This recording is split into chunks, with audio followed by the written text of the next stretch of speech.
And we're live. Good evening, everyone. Stunthanger fans all over the world. I'm Rusty, and your host until about midnight or maybe more. So we'll talk about aeromodeling for the next few hours, and been kind of scrambling, trying to change a few things about the way we broadcast this, and try to get a little bit better sound quality. I talked to some people that use it last night, and hadn't really had time to get to it and try everything they suggested, but it went pretty good Friday night. We'll see how it goes tonight. So let me switch over to the main screen. The links are posted in the usual places, which is in the At the Bench thread on the stunthanger.com forums. And then we have it broadcasting also on YouTube. Hey, John, already got already got a couple of video guests. Y'all hang on while I go through my introductions. But anyway, the links, like I said, posted in the At the Bench thread on the same main page in the forums as the open forum, only not in the open forum. Scroll down farther on that page until you see the live streams and look for the At the Bench thread. The post with today's date in the title is the one you open to get the access to this show with your microphone and camera. And if you're on YouTube, you've got a chat box that you can talk to us with, and we'll try to incorporate what you have to say into our conversations here. It's also got a block dollar sign at the bottom of the chat box. That's what we call the super chat, and that's how you give us a little donation, give Sparky some walking around change for purchasing equipment, paying server fees, and all the things he brings to us, which include the forums and this show too, all the events, all the builds he does in his shop as well. So we'll keep it family room friendly and get along just fine. So everybody, I hope y'all had a decent weekend. Got John and Kim with us. How you fellas doing tonight? You okay, John? Yeah. Okay. You got some friends to talk to and hang out with. Yeah, they had several come by the house, and things are going along real good that way.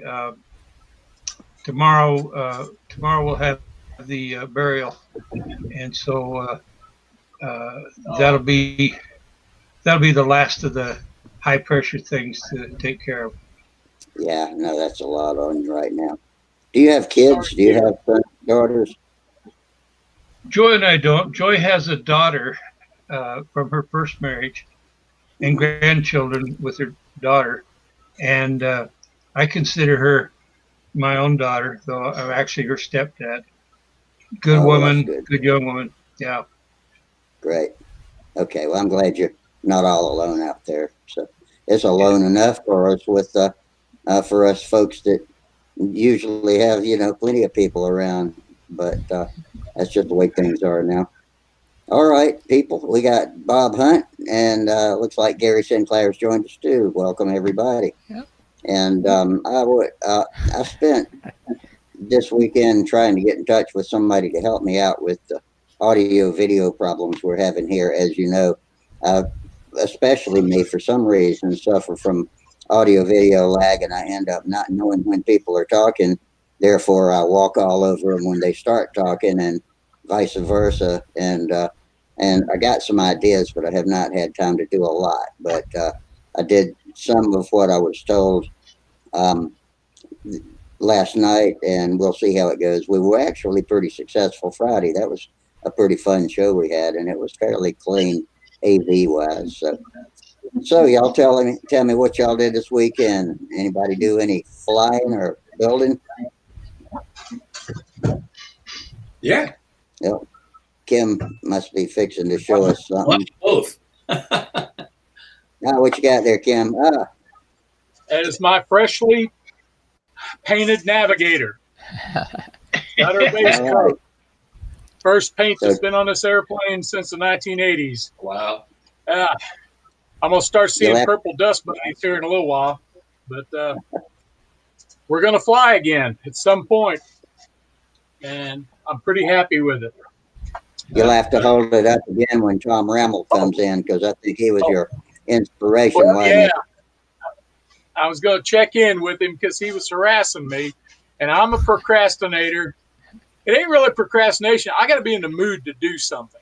And I've had several good days, and I ended up going out and flying control line in the front yard, and when I should have been painting maybe. Yeah. But made a bunch of videos. I put them on the forum, and they're on YouTube. Anybody gets bored enough to look at them. But no, I was real happy to get this thing, get a little paint on him now, put a little blue trim on him, and off into the wild blue yonder again. So, Zombie government. Okay. We've got a guest who just joined that doesn't have a name yet. Hello, guest. How are you tonight? Hey. That would Hi guys. that would be you. Say again. Hi, I'm Rob Whitley from Edmonton, Alberta, Canada. Hey, well, Rob Whitley. Hey, Rob. Okay. Well, welcome to the forum. Welcome to the show.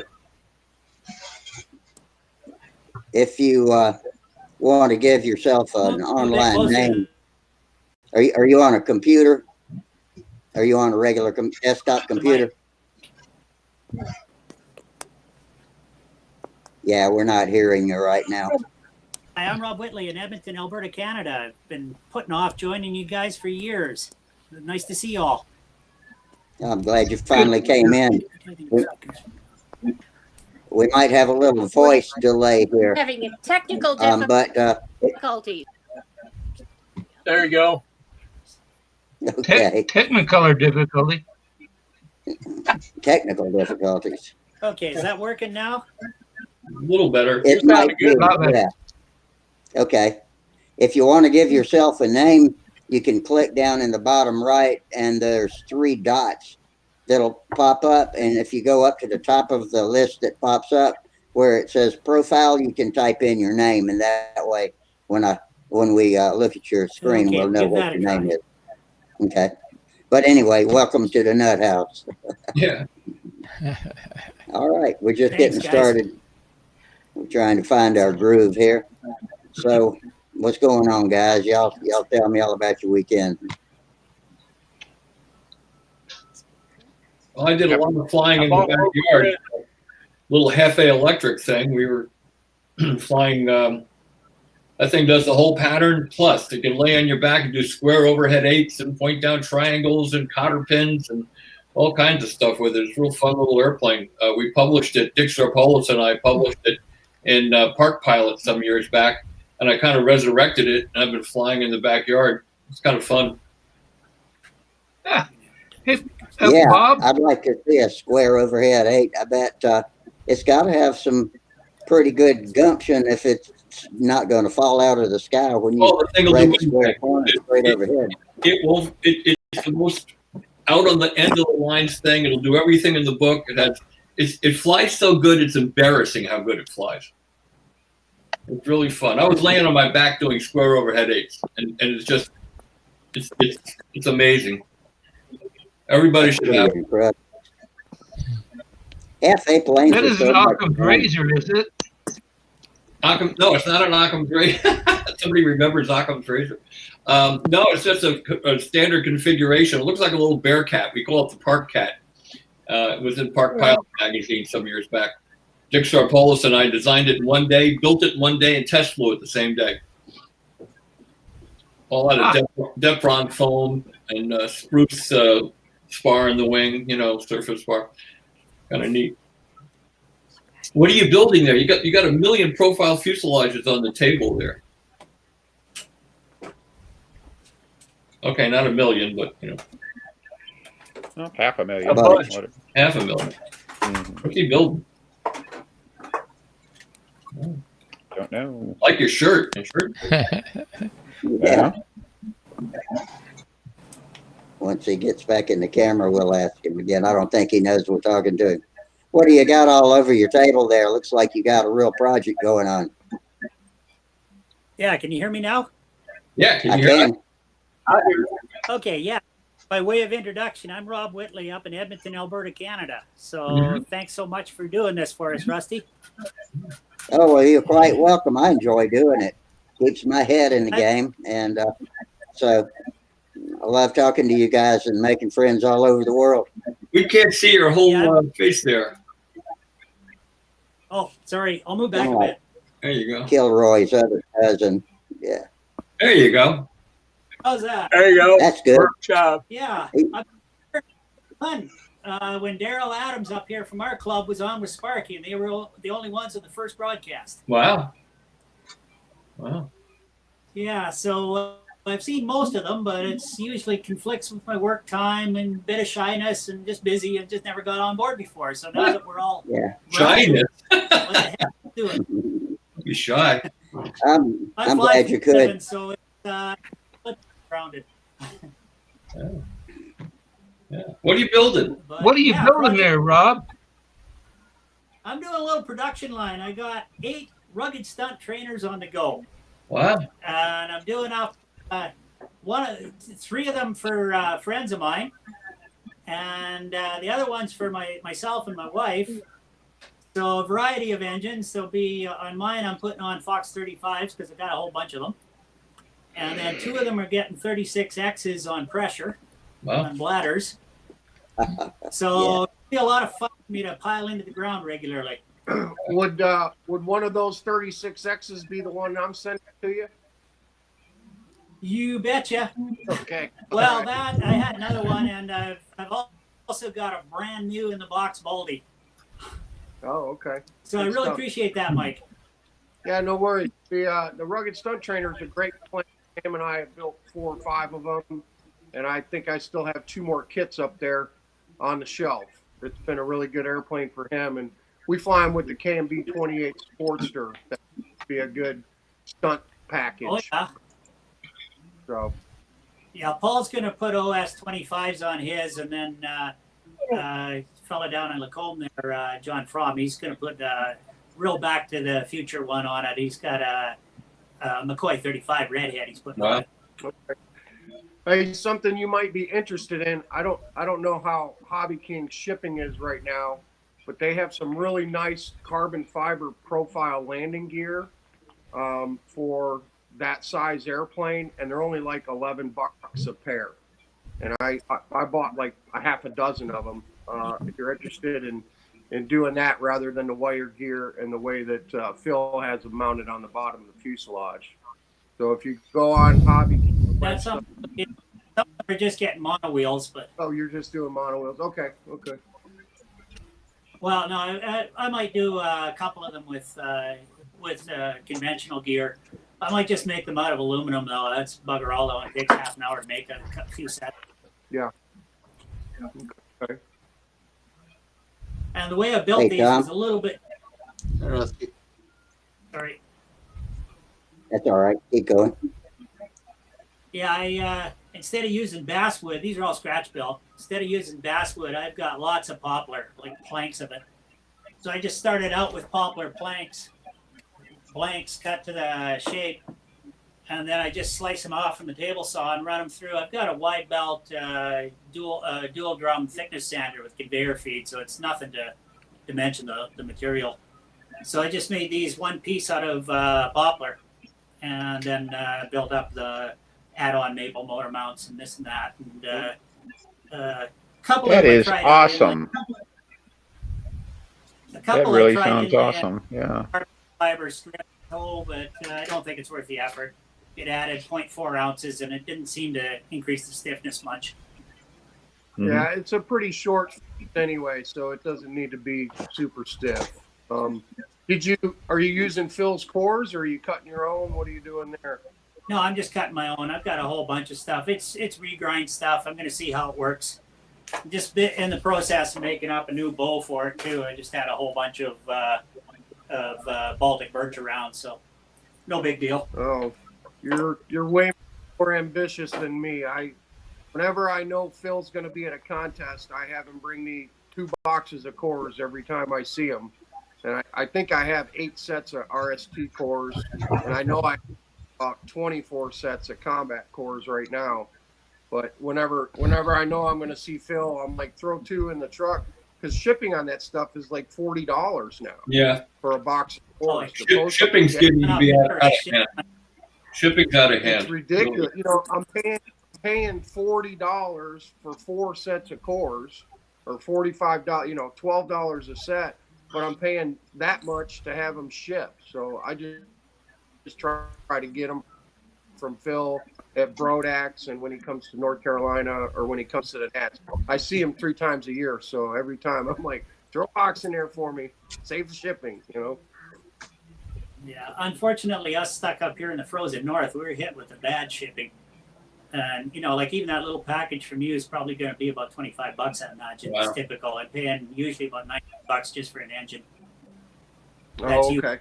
And then by the time you throw the exchange on, which is, our dollar's just dropping every day, so it's getting darn expensive.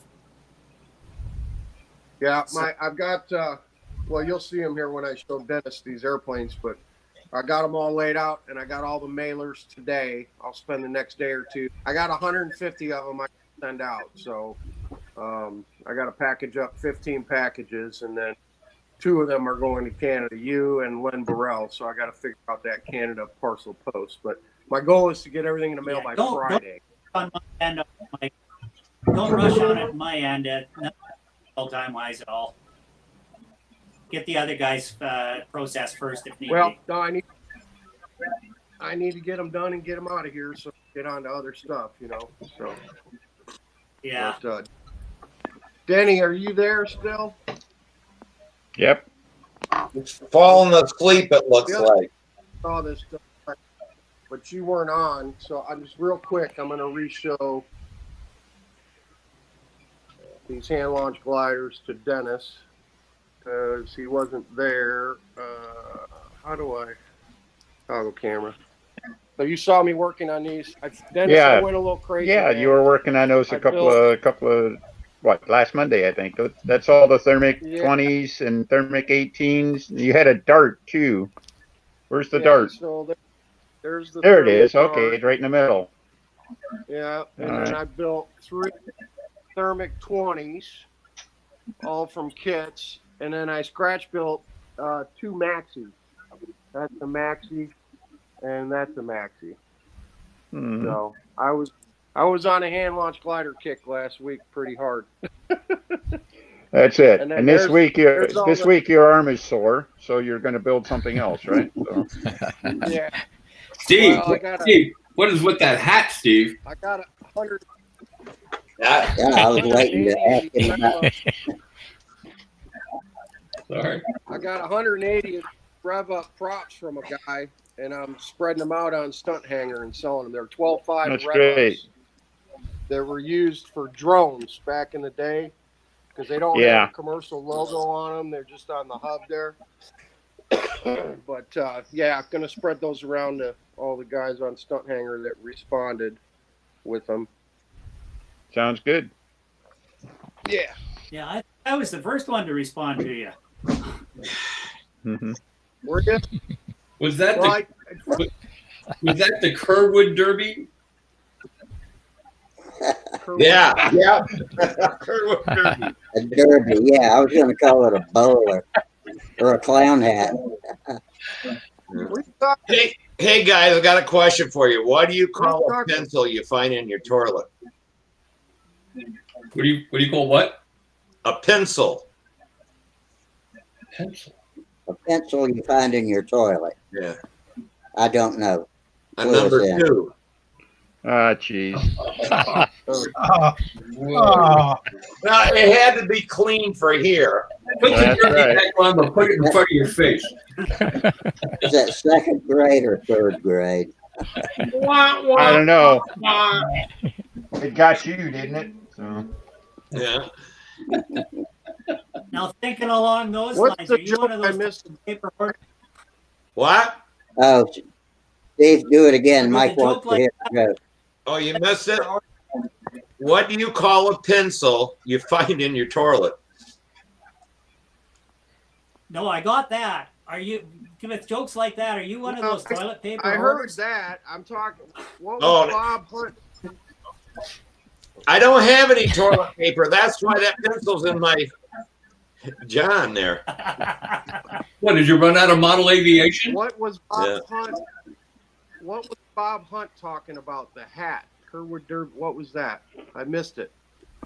Steve came on wearing a clown hat. The Oh, Derby. Okay, all right. Kerwood Derby was an actor Yeah. a long time ago. Remember Rocky and Bullwinkle, the Kerwood Derby? Yeah. Oh yeah, absolutely. Hey Bob, I watched got a one more. documentary on Woodstock. Yeah. Never did see you. Yeah, I've looked at thousands and thousands of Woodstock pictures looking for myself, but I can't find myself either. But I think I was there. It's really funny. I know Yeah. two people I've met. Oh, no, two people that was been at Woodstock. Yeah, I went up on a BSA Rocket 3. No shit. Yeah. A guy I worked with and stuff.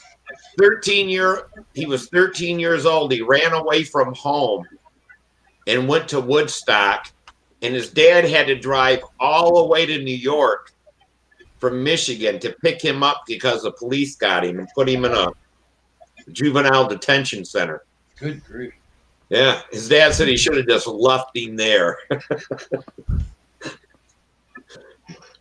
Yeah, it was something.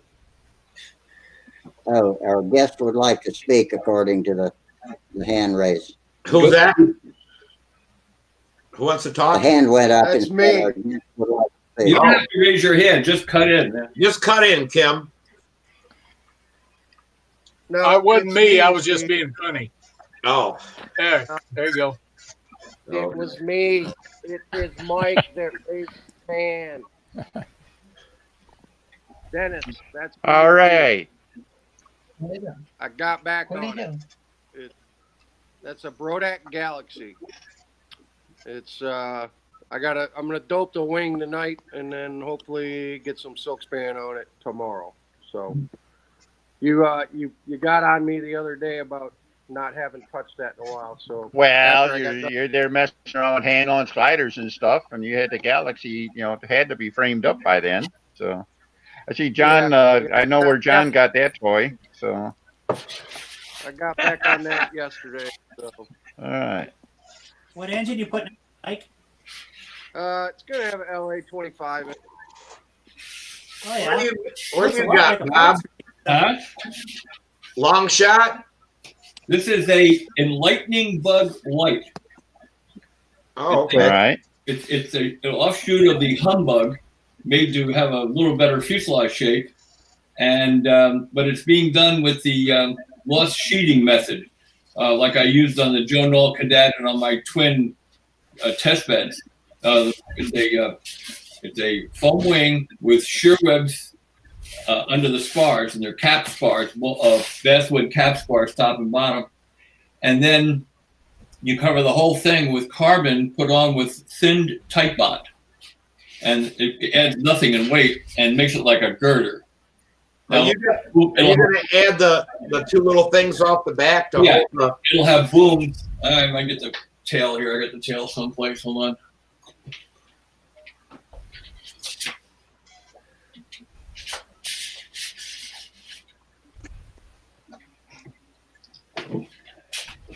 There you go. And it'll have booms going back to the tail. Mm-hmm. Cool. I've got the landing gear. Oh, the landing gear block. So okay.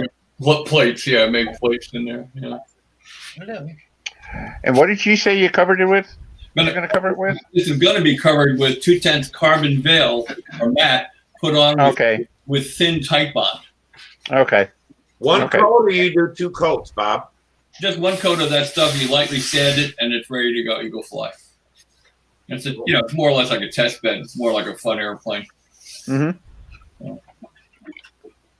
Very good. Yeah, it's gonna be. That's good, Bob. That's a hell of a tail. Isn't that something? Man. And it wouldn't work. It's only a 1/4 inch fuselage. Of course, it's going to be electric, and it's going to have a power 10 in it. with a 2500 milliamp 4S and a human system, because I'm not going to bother putting in a active timer in this. But it's probably going to be all up about 32 ounces with the battery on board. Wow. And I'll be able to fly it on. I'll be able to fly it on 10,000 solids legally. Mm-hmm. Hey, you can take that to a profile contest or whatever. Yeah. 1/4-inch fuselage with 1/64 doublers. You were at VSC when Barron won with his humbug. I judged that year. 90. Yeah, 92, wasn't it? 90. Yeah, 92. I judged that year. And after it was over, I know you judged me. What's that? I say I know you judged me. How'd that go? How'd that work out? Yeah, well, it was a 15 size. Oh, come on, magician. Okay. And when I got done flying, you came out to the circuit and said, "I've never seen a small magician do the whole pattern before." Yeah. You remember that? No. No. I remember your twin.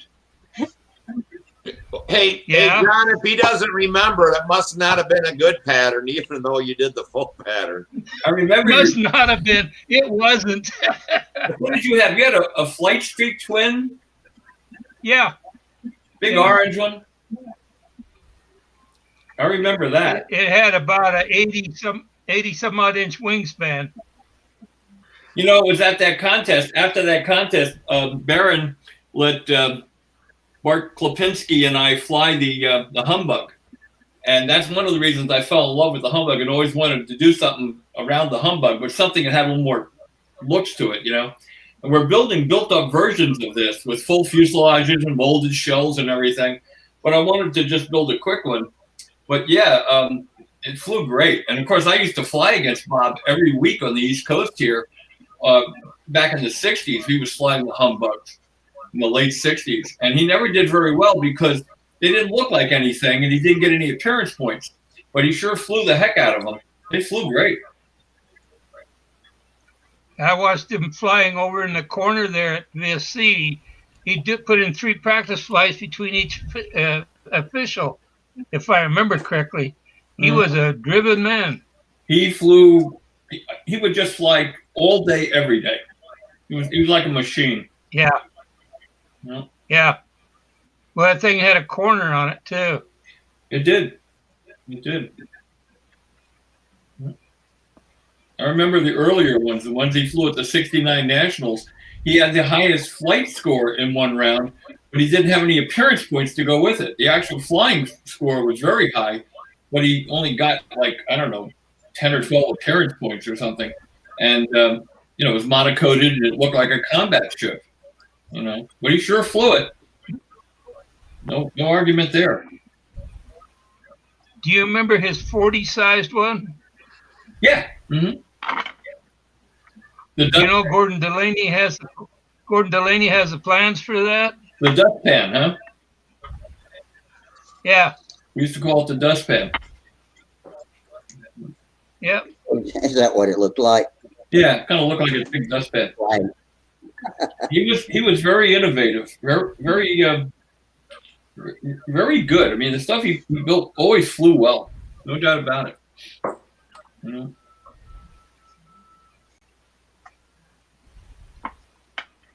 He won the world, didn't he once? No, he never won the world.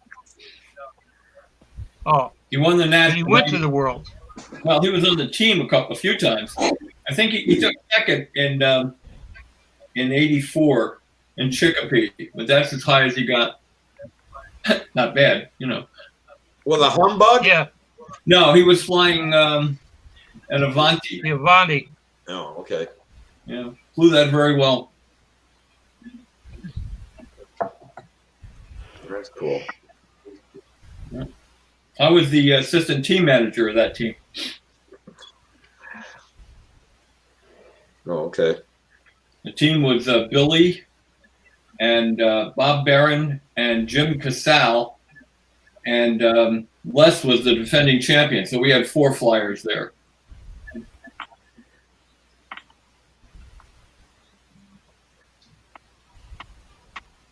Who won that year, Bob? That was the first year that An Lin from China won. Oh, okay. Is that the fellow that moved to Canada? No, that's Zhang, Zhang. Oh, okay. Yeah. That was much later. This was very early.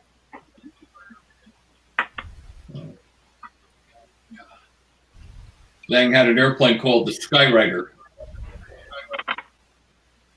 Did you fall down, Dennis? Did you do a face plant? I don't know. All of a sudden, this camera just goes whoop. You had to go through it. You had to go through a pencil in the toilet.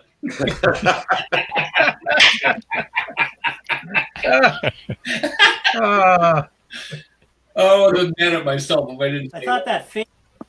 Hey, Bob, take a look at that. What's that? Where are you? Ryan? Where are you? 1984. World Championship. Oh, there it is. Okay. Show it again. Yeah. Oh, I didn't even realize it was a hat. There Were you you go. there, Dennis? I had one of those. I wasn't there, but my dad was the director. Oh, okay. So, yeah, he was the director, and all I got was this damn hat, right? Yeah.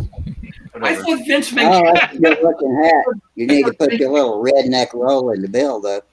I thought Vince Minkowski was the director in '84. I mean, he may have been overall. Yeah, he was the overall. Yeah, captain. Dad ran stunt. Yeah. I should clarify that. There you go. There we go, Dennis. Yeah.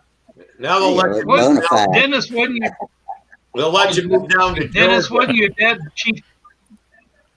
Wasn't your dad chief judge there, Dennis, that year? No. No, he wouldn't have been judge. He judged a lot of them. He was chief judge a couple of them and whatever else, but no, he wasn't judging there. Oh, Couldn't okay. do, he could not direct the event and run and judge it too. So. I see. Okay. That was a good world. We had a lot of fun at that world. Mm-hmm. Les and I had a lot of fun. Which is why the Chinese guy won, right? Right. Yeah. Okay. Oh well. It's Monday hat night. Way to go, Rusty. That's my triple tree staff hat there. So All right. There you go. You got staff this one at actually Triple looks Tree? all right on me. What'd you say? I said you got staff at Triple Tree? No, I was a staff at Triple Tree. Oh, okay. At Joe Knoll a few years ago, I was helping some kids with their airplanes, and he'd bought a Fox 35 and a 2-ounce tank and trying to get a ringmaster in the air with it. I was trying to get him to crank it, tune it, and get out to the handle before it ran out of gas. But about the time he'd pick it up, he'd stand there, and I'm thinking, wave it off, and he's just standing there like this, and the plane would cut off. And so we finally got it in the air, though. His dad got some good pictures of him. That's what counts. Yeah. But I like my hat. Wayne wears his all the time. I hardly ever wear mine. I just stick it on the trophy table back there. But yeah, it fits good. Thank you, Mark Weiss, for sticking that on my head. Or I think Dave Wenzel stuck it on my head, actually, while I was bent over working on that plane I was talking about, tuning that That's Fox good. 35. Yeah, I was talking to Samantha today, and I told her, I said, with all this time on my hands thinking, that I thought instead of her and her boyfriend putting off getting married until after they graduate college, they should do it now. Since you can't have a church wedding or reception, would save me a hell of a lot of money. You keep thinking, Steve. That's what you're good at. Yeah. She goes, what do you mean now? She goes, Braden hasn't even asked for your blessing yet.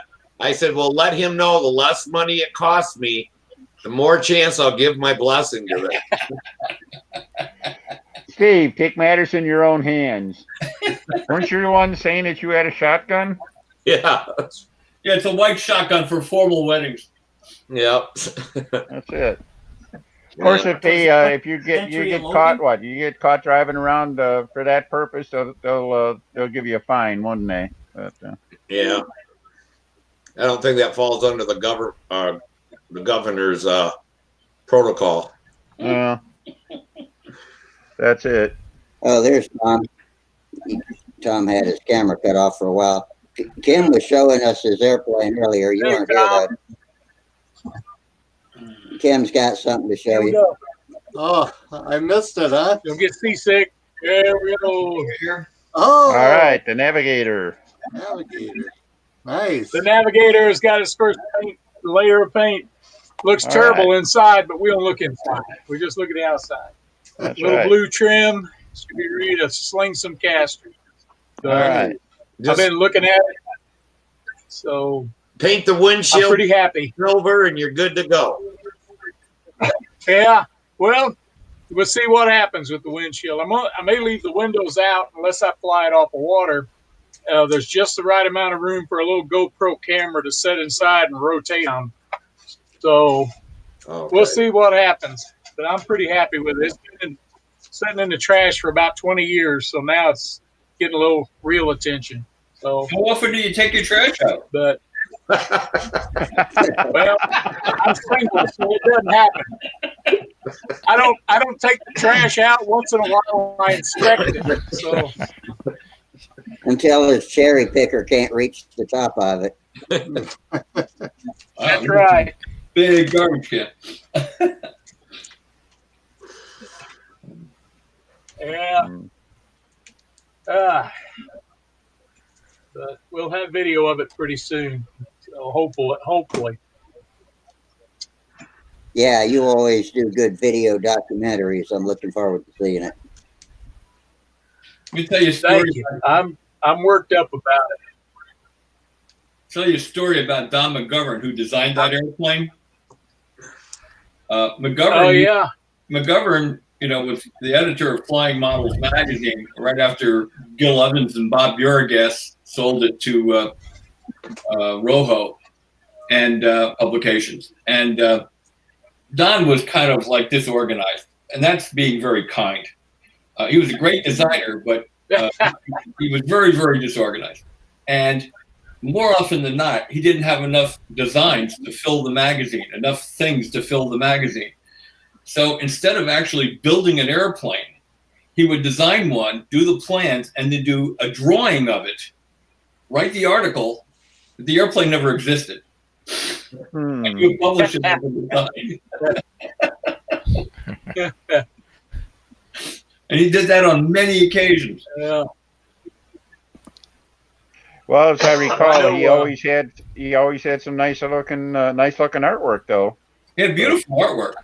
Yeah. And his designs, I'm sure, they all flew well. I'm sure he's a good designer. It's just well, they were all good basic designs and everything like that. But that is amazing that they never got built. A lot of them were published but never built. Wow. The funny guy. Yeah. I used to. I waited for his column, All Wet, Flying Models. He'd occasionally go to these contests and stuff, and back then radio control was a really gigantic deal. And I spent a lot of time imagining what it would be like to be at one of those places. Remember, you used to go to the Brimfield float fly. It was up in Brimfield, Massachusetts. And you write about it, and you get like 6 months worth of all wet articles out of that. And they were the best articles ever, Very clever writer. He went to Holland someplace, didn't he?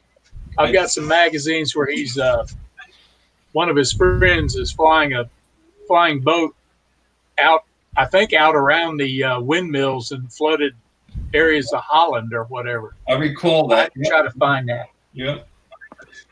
I used to read those things. They were great. That was the first thing I read when I picked up Flying Models magazine. Yeah. Yep. I was watching some YouTube and they had control line guys flying off of floats. Guys up to his chest in water, taking off. But yeah, yeah. That was in Italy. Was that Italy? Yeah, they were Italians, and that was like in the 50s. At the Northwest Regionals, they had a pond. They had a pond at one end of the field there at the airport, and they were taking fly. They had a Nobler with floats on it. No, a Magnum with floats on it, and we're flying a stunt with a float plane off of that pond. They actually tried to make it for the next year, make it an event, but nobody showed up with a float plane, if I remember correctly. Sparky should put floats on his Tucker Special because it looks just like a Maki, you know. Yeah. Well, that's yeah. You should put, even if it's just for a presentation, you know, just bring it out to the field. It'll be cool. And no, you can build it in about 10 minutes. Looking. You know? Sparky get on tonight at all? Not yet. Not yet. He usually gets on early if he's going to be on. Sparky's not on because he's all tuckered out. Damn, Bob even makes him up. You know, Bob, I think if he heard you making the suggestion that he build floats for that, he'd probably get really upset because he said he does not want to paint another gold airplane.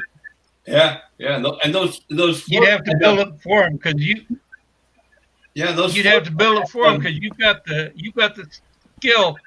You got the skill for building bronze and brass colored and gold colored airplanes. Not going into that again this week. You know, those floats on that airplane, all those gold areas were supposed to be radiators. Yeah. Right. And the floats had radiators in them too. So he would have to put a lot of gold on those floats. Yeah. Yep. That would be neat though if he stuck it out there for appearance points. Yeah. I think that'd be cool. Of course, he'd have to fly with them on that like that then, you know. Oh, okay. Well, you could make amphibious floats. What's that? How about amphibious float? Yeah. Do you have to fly with in the same finished configuration as it was in judging? Do you have to show up at the circle with it looking like that, or can you change anything about it? Do you know how Except for the prop. You know how you would sink a float plane that Sparky built? How? Put it in water.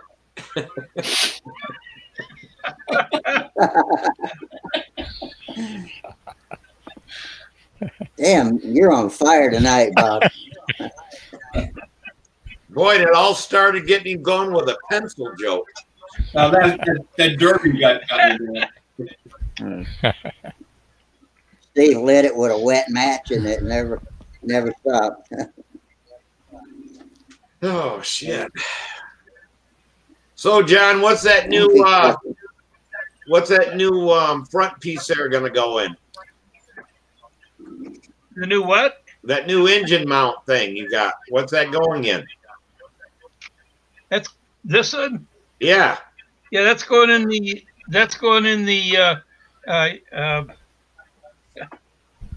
Vanguard. Yeah. I had to go look on the wall.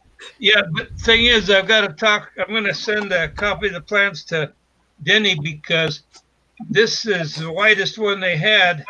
And I've got the fuselage on the Vanguard. It's a bit wider than this.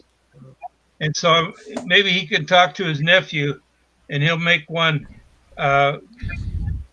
custom make one to fit that Vanguard a little better. Otherwise, I have to pare the fuselage down, and I really don't want to do that. Okay. Shouldn't be a problem, John. I think I'm a couple of iterations behind on you sent a plan over a while back. Why don't you send over a new one and you got it, and I'll send it up to Dave. Geez, Rob. Okay. Looking at that, look at that workbench. Look at those tools. We have X-Acto knives and maybe a Dremel tool. He's got like plunge router and regular router. Actually, I'm going to show you guys what if you want, what I did for mass producing these fuselages. Sure. You're interested.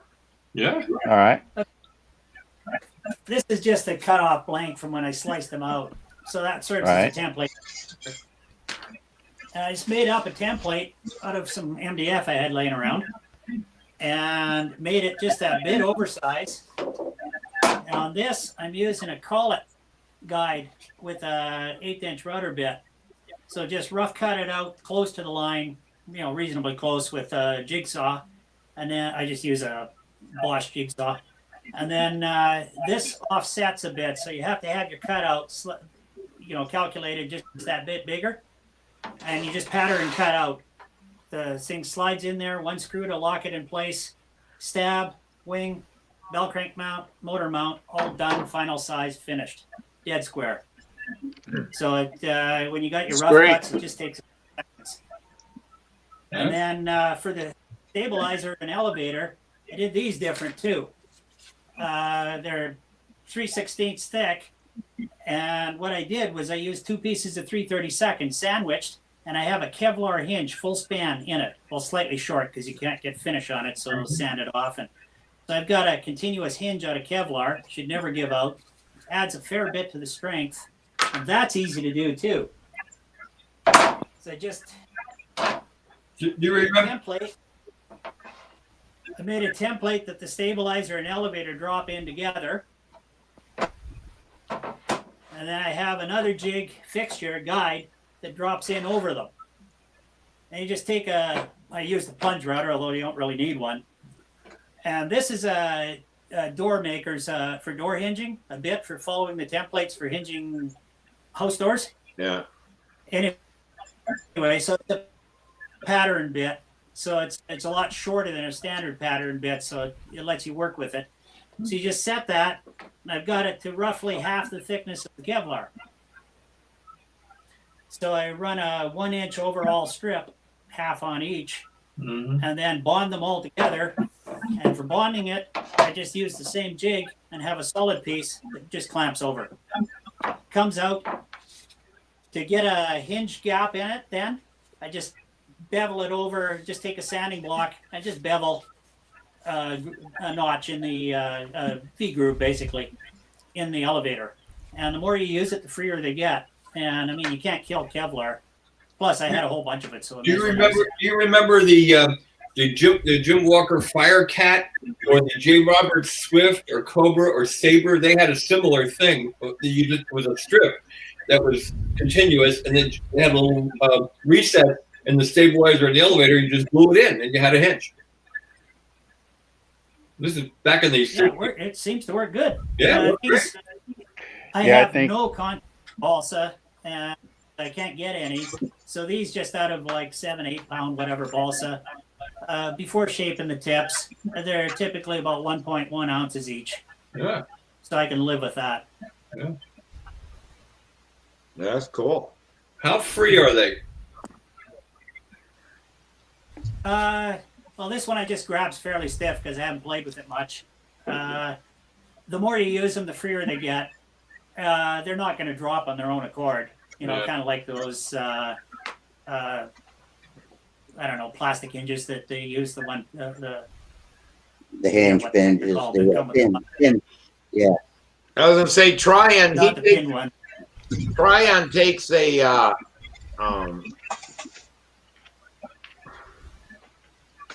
oh shit! For cutting metal, not a bandsaw, but a hacksaw.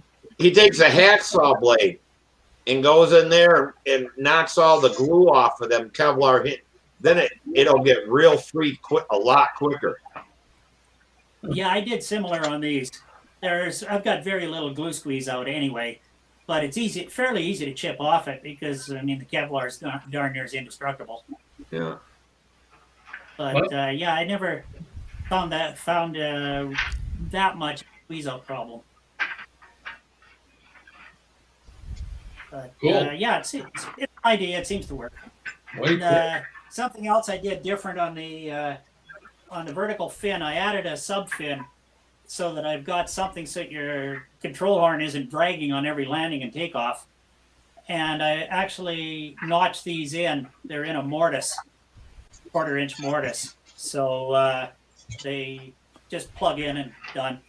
A lot Cool. stronger, easier, a bit of more rigidity to the fuselage. No real weight gain. So just experimenting with stuff. Whereabouts in Canada do you live? Edmonton in Alberta. Oh, Out west. So Canada. yeah. You know Chris Cox? No, he's further west.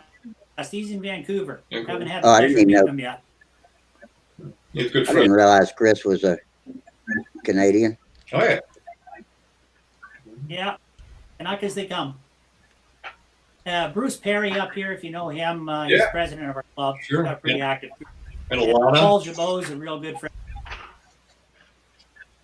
Actually, it was kind of funny. I think it was Mikey we were saying the one time about that Frenchman who won the Northwest Regionals on scale with that rocket-powered SR-71. Somebody was kidding about some Frenchman from Canada. Paul's about as French as you and I, but we had a good laugh over that. Do you know Freddie Tellier? No, I don't. I was out of it for about 40 years and just got back into it really last year. Well, Freddie's been out for a Quite while. enjoying it. Yeah, I got caught up in that 12-inch to the foot stuff. So, You know Kim Doherty? I know the name. Don't know him though. Well, you're in Western Canada, Neil did you Young. say? It's in Western Alberta. Canada. Alberta? Okay. Yeah. Kim and Freddie were both Eastern. So, I don't know. I think I know them. Hey, I got something else to show you. Just a sec here.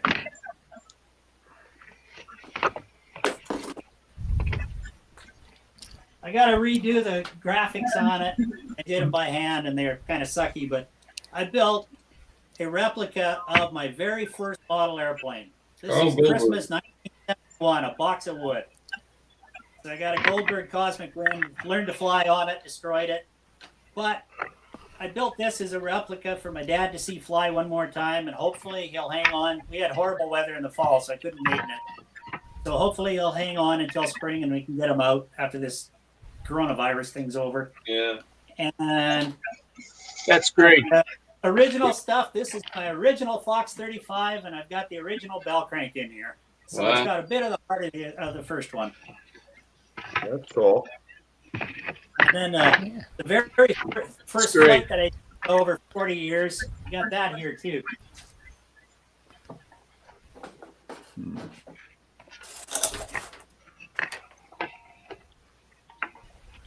I flew this flight street, crashed it a lot in the 70s, so I rebuilt it. The wing's original, the 36X on it's original, but the rest I had to replace.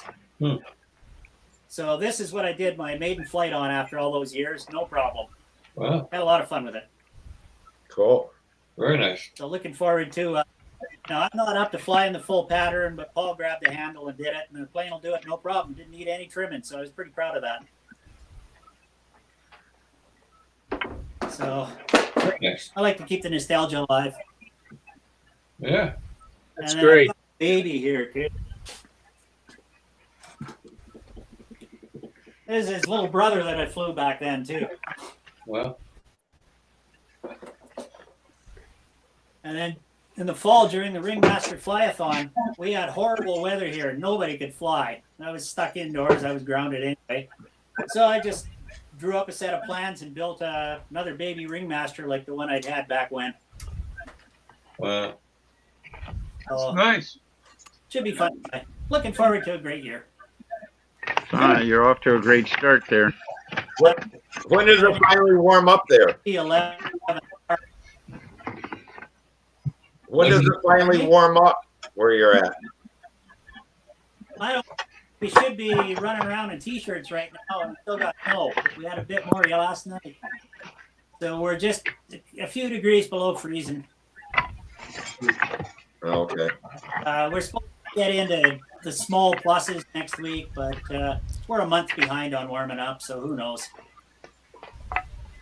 We're stuck inside now anyway, so what the hell? Yeah. We're all Do getting you go through spring break up there? What was that? so we're all getting a lot of building done. Yeah, a lot of it.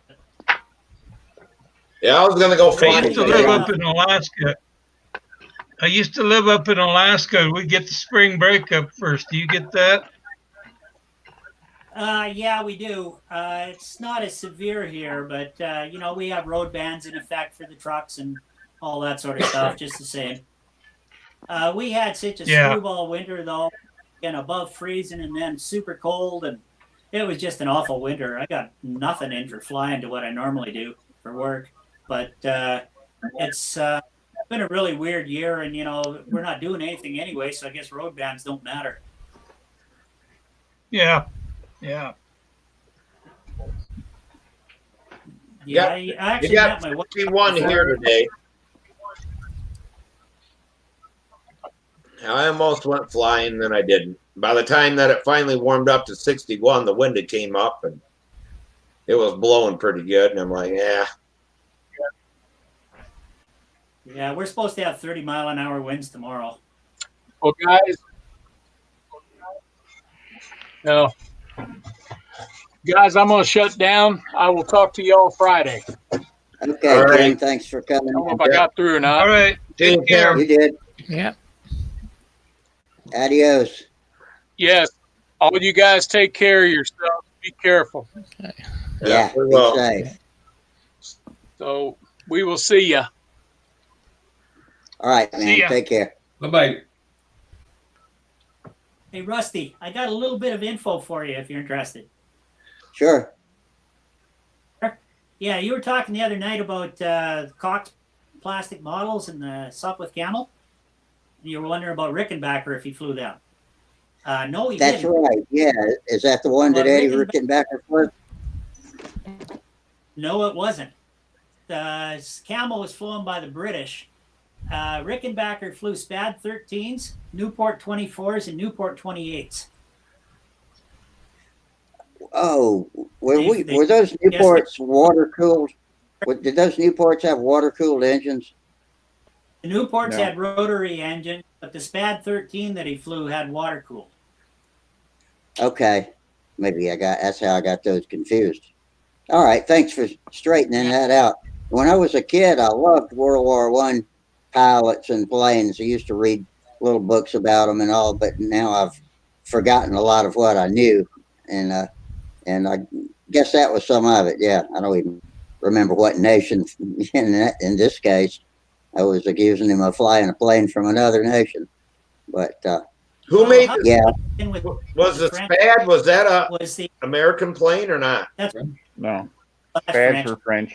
Americans French never also? did airplanes in the When I was a kid, my dad used to run the Doylestown Airport, and this is back in 1961, 62. And Sports Spectacular came down and videotaped an air show, and Cole Palin flew a SPAD from up in Rhinebeck all the way down to Doylestown. He flew one in down there. I got to meet him and talk to him. You know, kind of neat. Mm-hmm. Yeah, Those rotary engines. Hmm? Those rotary engines didn't have a. Go ahead. I'll shut up. Okay, I'm just going to say that the Americans tie in with the French aircraft came as an outgrowth of the Lafayette Escadrille, or was earlier called Escadrille Hurricane. And that goes for the volunteers flying with the French. Yeah. And so when the Americans went over, the Escadrille Américaine were absorbed into the American forces, and they were flying SPADs at the time, and they carried on with using French aircraft. The So rotary engines. The rotary engines. One of the problems with the rotary engines, as I understood it, is they didn't have a throttle. They ran full bore, and you adjusted your speed by blipping the engine on and off. So that's why you'd hear them coming in for a landing of blap, blap, you know, that type of thing. Plus, they had a terrible problem with the P-force with that engine swinging around. Yeah, John, what they had for that throttle control was basically a 3-position switch on the magnetos that served as the throttle lever. And it wouldn't completely kill the ignition necessarily. It would be to a given number of cylinders. That's why you get those different brop, brop, brop sounds. So it would be partially killing the engine or entirely. John? And the whole crankcase turned with the cylinders. The crankshaft was fixed to the firewall. John? So there was a lot of inertia. John, now I remember your flight with that magician. That's exactly how your engine sounded that day with that magician.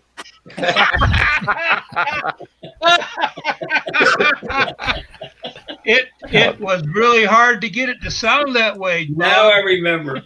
That's it. The world's first single-cylinder rotary engine, huh? All right. I don't think it was, actually, I think it was John making that noise, not the engine, you know. Yeah. I think we chased Rob out of the room. It's bad. Oh, here he comes with a. This is the old 6. This is my old beast from World War I slow combat back in the 70s. It's undergoing a lot of rebuild. I just need paint on it now. And this one I painted up, hand painted a decal when I was just a kid. And that was actually just dope on paper and melted it off and glued it on. I was experimenting. Anyway, I did this one up as Frank Luke's airplane, who was the balloon buster, the American. Mm-hmm. Probably the bravest American pilot in the First War. Do you remember? So these were a lot of fun. These in this. Go ahead, Bob. Do you remember? Did you get American Modeler magazine back in those days? Oh yeah, I've got a whole bunch of them from back then. Do you remember an American Modeler magazine that had a painting on the cover of two World War I? It was a Spad and I think a Fokker D7, and it was a painting looking down from above, and you could see the guys flying them. They were flying them in combat. You remember that cover? Yeah. You remember what stunt ship? Yeah, I do. You remember what stunt ship was featured in that issue? No. Billy Ware was Aries. Really? Yep. Wow. Oh, really? Mm-hmm. I have to read That's through funny. those I again. remember that magazine cover. I don't remember seeing the article there, though. All green with the red airplane and the camouflage airplane. Yeah.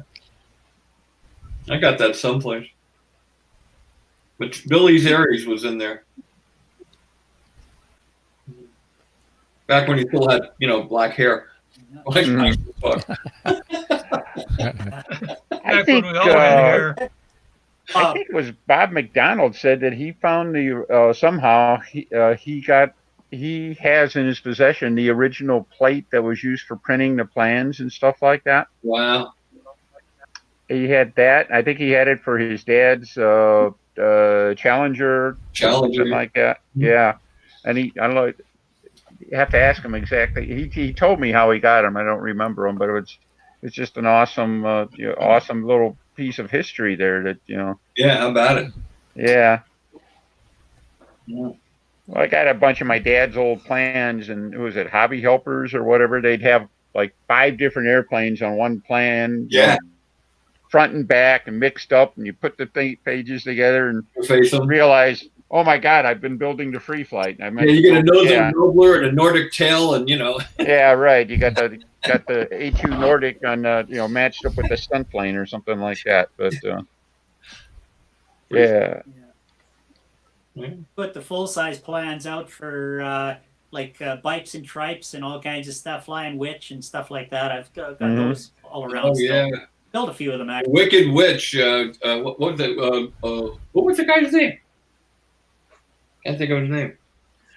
I don't know. I got the plan here someplace. Somebody find Lloyd it. Gregory.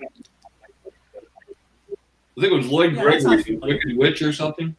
No, Donald Hogue. Donald Hogue. Mm-hmm. The Wicked Witch. That was the one that looked like a jet? Yeah, it looked like the Jetco Saber jet. Yeah.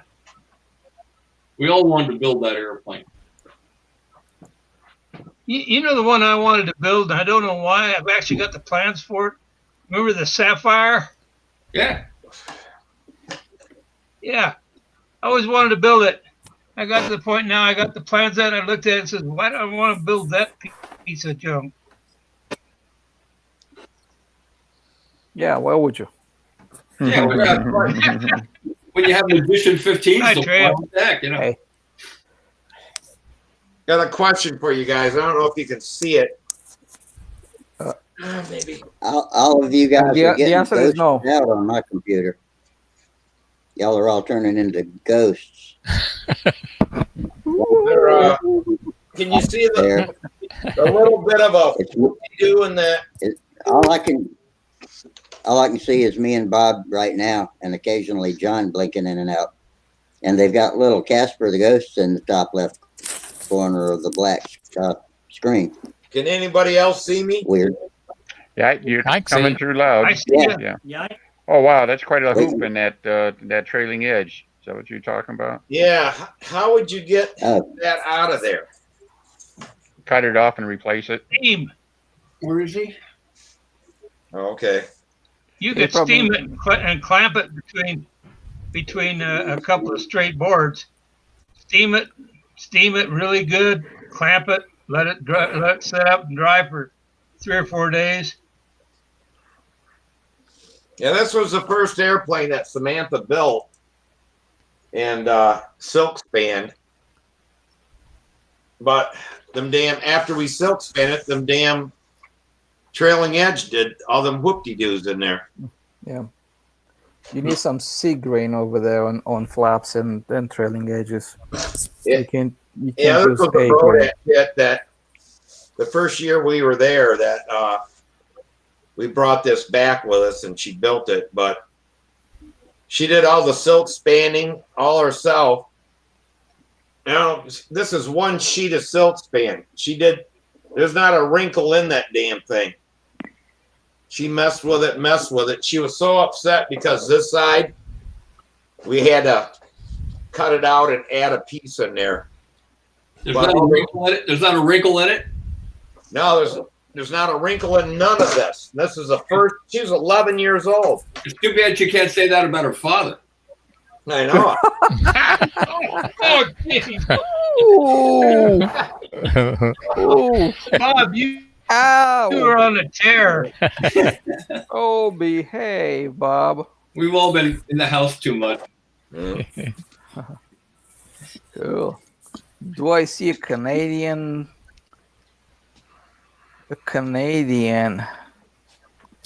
flag over there? Yeah. He's a Western Canadian. He don't go I haven't heard him one time tonight do that. Yeah, he talks too much, for sure.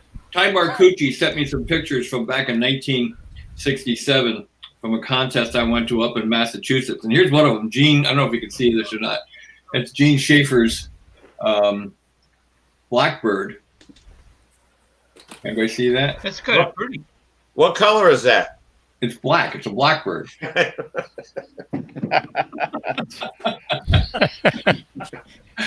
Black and red and gold. And that's the airplane from which, and that was the day I got the idea to build the Caprice.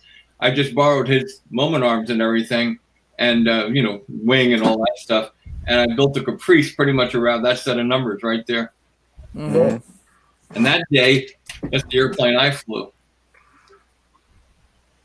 Oh, that's way before you had bronze, huh? That's before bronze. That was my candy red year. Oh. Who's that good looking Who's holding guy? that plane, Bob? It doesn't matter. Some Probably guy. a stunt man, right? No, was that before or after Woodstock? That was before Woodstock. Okay, so I was going to say your hair looked a little shorter there than it did in some of them other pictures. Oh, that's true. That was 67. Woodstock was 69, so I had 2 years to grow hair. Hey guys, give me a minute to reboot. I'll be right back, please. Y'all carry on. But Promise?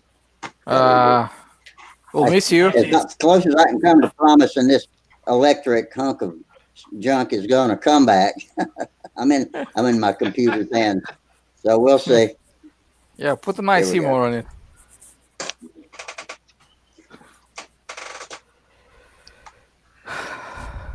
Yeah, I think it's dropped off you also. Tom's got something. What you building, Tom? We're doing some repair work on my gentle lady. Oh, I want to say gentle lady. Electric powered. Oh, nice. Was that a glider? Yeah, it's a glider.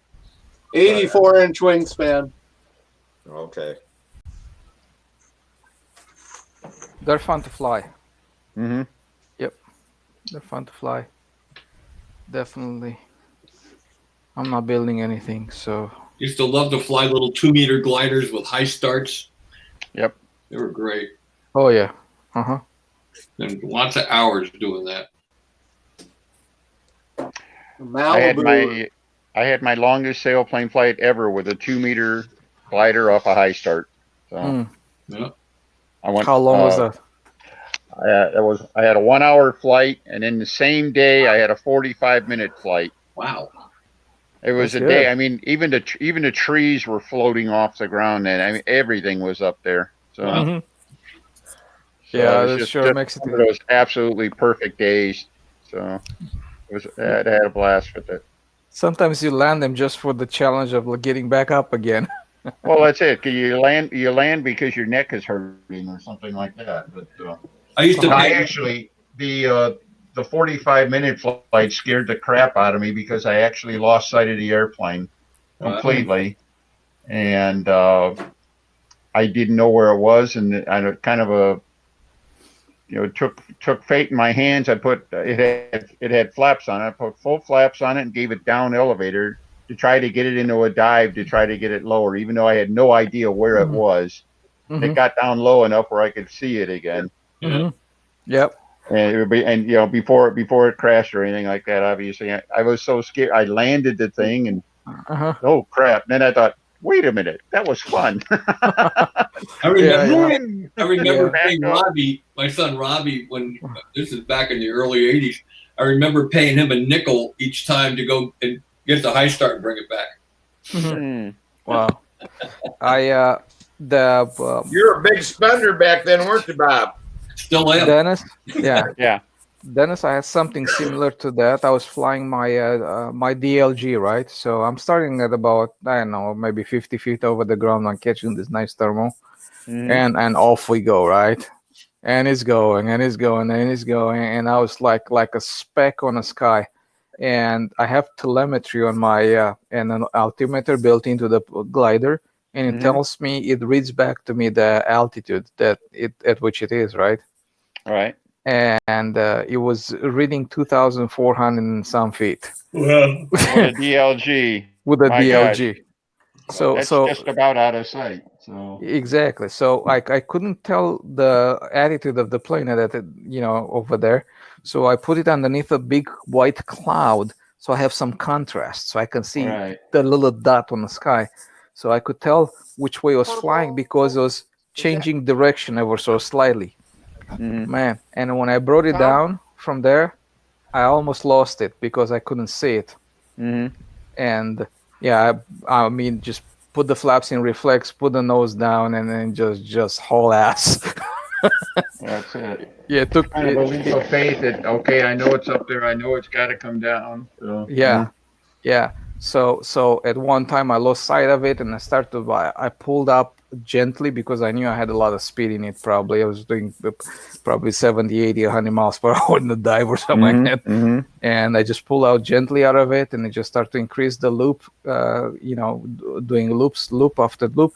And I was scanning the sky, and all of a sudden I see this blink, on the sky, and then I was like, oh, there it is, and I brought it back in. But that thing, these DLGs are so clean. I put in a dive, then I put in another dive, and I kept it in a dive, continuous dive all the way down to the ground, and I just pull out, you just fly close to the ground, about 6 feet off the ground, just hauling ass. Yeah. And if you listen to it, it's like if you ever got shot at with a bow and arrow, or you shoot a bow and arrow, you hear that kind of sound. Yeah. That's exactly what you hear, like. Yeah. Have you guys noticed? Yeah, I love being able to hear the wing. I love being able to hear the air on the wing. Have you guys noticed how we can't get Gary to shut up? I know. Yeah, he needs to shut up. Yeah. Gary's just talking. Yeah. We need to go to Canada and beat a certain guy and take his shop away from him because it looks too damn good. Oh, I don't know. He's on his third table there since the start of the show here. So. Oh, third table. Yeah, he had to go full there. of stuff, and then he had a bunch of other stuff and a bunch of other stuff. And, a hard time. Yeah. Yeah. Hey, Bob, have you had a chance to see Ken Caprice up close for real? What's that? Or just pictures? Have you seen Ken Bird's Caprice up close for real, or just pictures of it? No, just pictures of it, but it's gorgeous. Oh, just stunning. Yeah. And beautiful to see fly. Yeah, he did a great job with it. He sent me a bunch of pictures to look at, and it was gorgeous. He's some builder. That Aero tank in it just runs so sweet. What's he got in it? Aero Tiger 36. Oh yeah, well that's the motor, yeah. I'm actually looking for an Aero Tiger 30. Yes, I'm looking to fly a glow airplane. I want to build another Caprice for VSC. I want to go back out there again, and I just can't bring myself to fly an electric airplane out there. I know you can, but I don't want to do it. So if you know anybody that has a good Aero Tiger 36, I'm looking for one. I think we'd all be stealing it for ourselves, wouldn't we, Bob? Yeah. I don't know. I was talking to a guy earlier tonight. He's got a PA-40 that runs like an Aero Tiger 36. PA-40, the Merlin. What was it? The ultralight. PA-40R ultralight Merlin. The thing has more nicknames than Apollo Creed and Rocky IV. Yeah. That's a great run of motor, but it's heavier. Yeah. No, I only mentioned it because I think he's listening in. We were talking about it earlier, and he's had nothing but trouble, frankly, with this engine. And finally figured out if he treats it like a 35, it runs great. Yeah. Well, it's also change drop on it, and it'll run great. So. It's also rear exhaust. At least the one I had was, and it wouldn't fit into the Caprice really. So too much motor. I thought that's why people were using them though, is because the rear exhaust ended up with a nice clean front end and everything like that, but the classic airplanes didn't have mufflers sticking off the side or anything either. So it's kind of almost in its own perverted way, it was almost more authentic.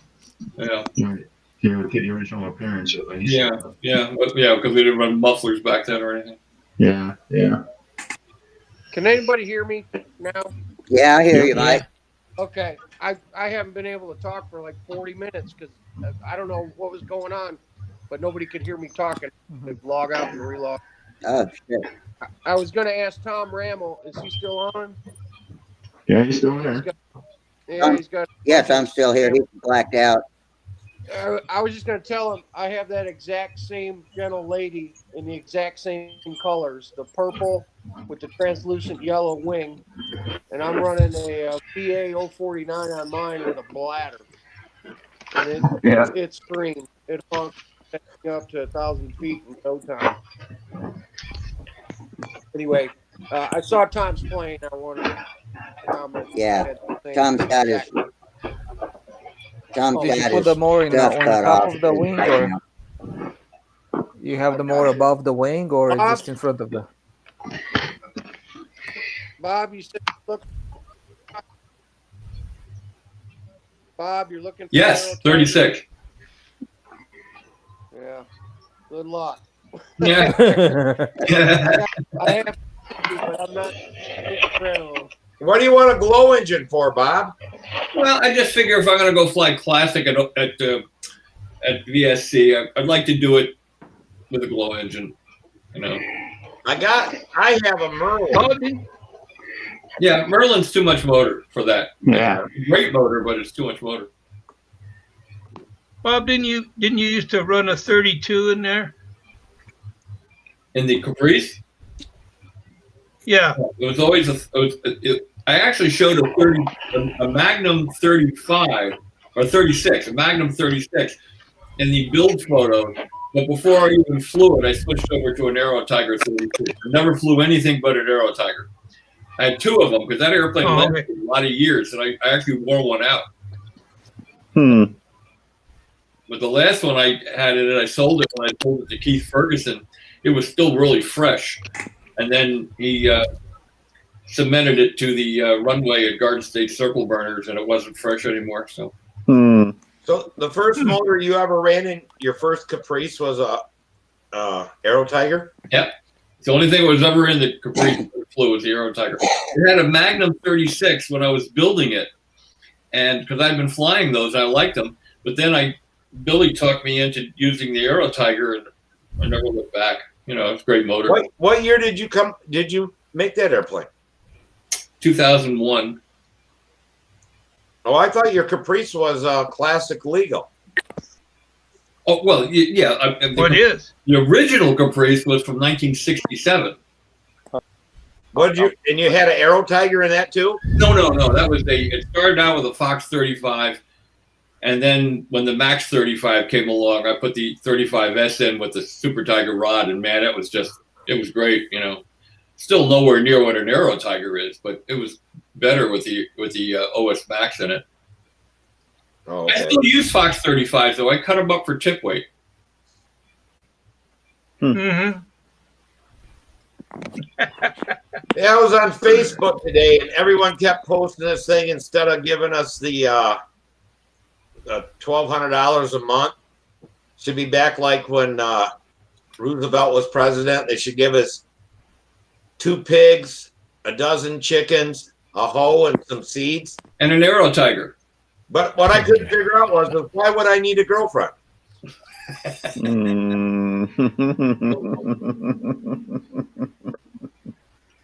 Oops. Bob, I have 2 of those Aero Tigers, but I don't think I'd consider letting them go. No, I don't blame you. I don't blame you a bit, Mike. Yeah, I bought one from Randy's new run. Well, the last run that he made. I don't know how long ago that was. And then I actually got 2 from Mac Henry. Yeah. Some of the early ones, but I let one of my buddies here have one, and then I took one. So Mac had one in his Stuka, didn't he? Actually, the guy that I got the Aero Tiger to bought the Stuka from Mac as well. Yeah. Mm-hmm. Yep. I guess everybody knows he lost Mac. You know, he's gone. He's not. Yeah, everybody knows. Yeah, I just found that out last week. I called over there to check on him, and his son told me he had. Now, there was one back fun in guy. January. There was one fun guy. I liked Mac. Good guy. I was gonna say, Bob, there's what is it? Here, check this out. Go ahead, I'm gonna toggle my camera. Check. I can't find you. Hey, Bob. I'm trying to find you here, dude. Check that out. Where are you? Oh yeah, there you are. Check that out. Oh yeah, look at that. That's Max Combat Pit Box. He gave me that when I helped clean out his shop. He's got all kinds of stuff from FAI and World Championship stickers on there from God knows where, and then he's got his name burned in the side. I used to love to watch him circle marshal. He was a great circle marshal. There's Hungary.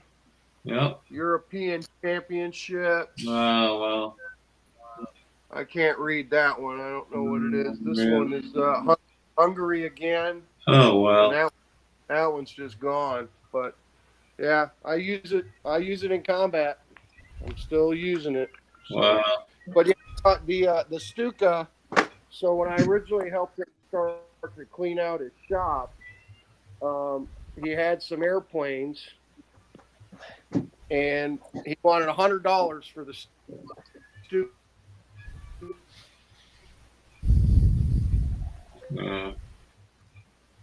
You broke up, Mike. Broke up, Mike. Yeah, you're locked up again.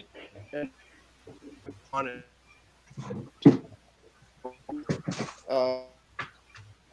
the canopy on it was all busted up. It had a plastic can going through the shop, and he comes up and he turns. Can you hear? Yeah, we can hear you now. Yeah. Oh, okay. So the Aero Tiger, he said that goes with the Stuka, and he said he sold me both the Aero Tigers for $200. $100 Wow. is what he wanted. Wow. Yeah, one was number 94, and the other one was like number 109 or something like that. Well, I really want one. If I really want one, I just gotta call up Werwich and just go pick it up, or, you know, because you'll never get to the post office. But if I want one, I'll just go out there and pick it up. Yeah, there you go. So I'm gonna see if I can get my video working again, because I have one more thing that belonged to Mac that I was just holding on to it for him. He didn't have room in his house for it, so he asked me to put it in my shop, and I'm not sure what I'm going to do with it, but it is this one right here. Can you guys see it? Yeah.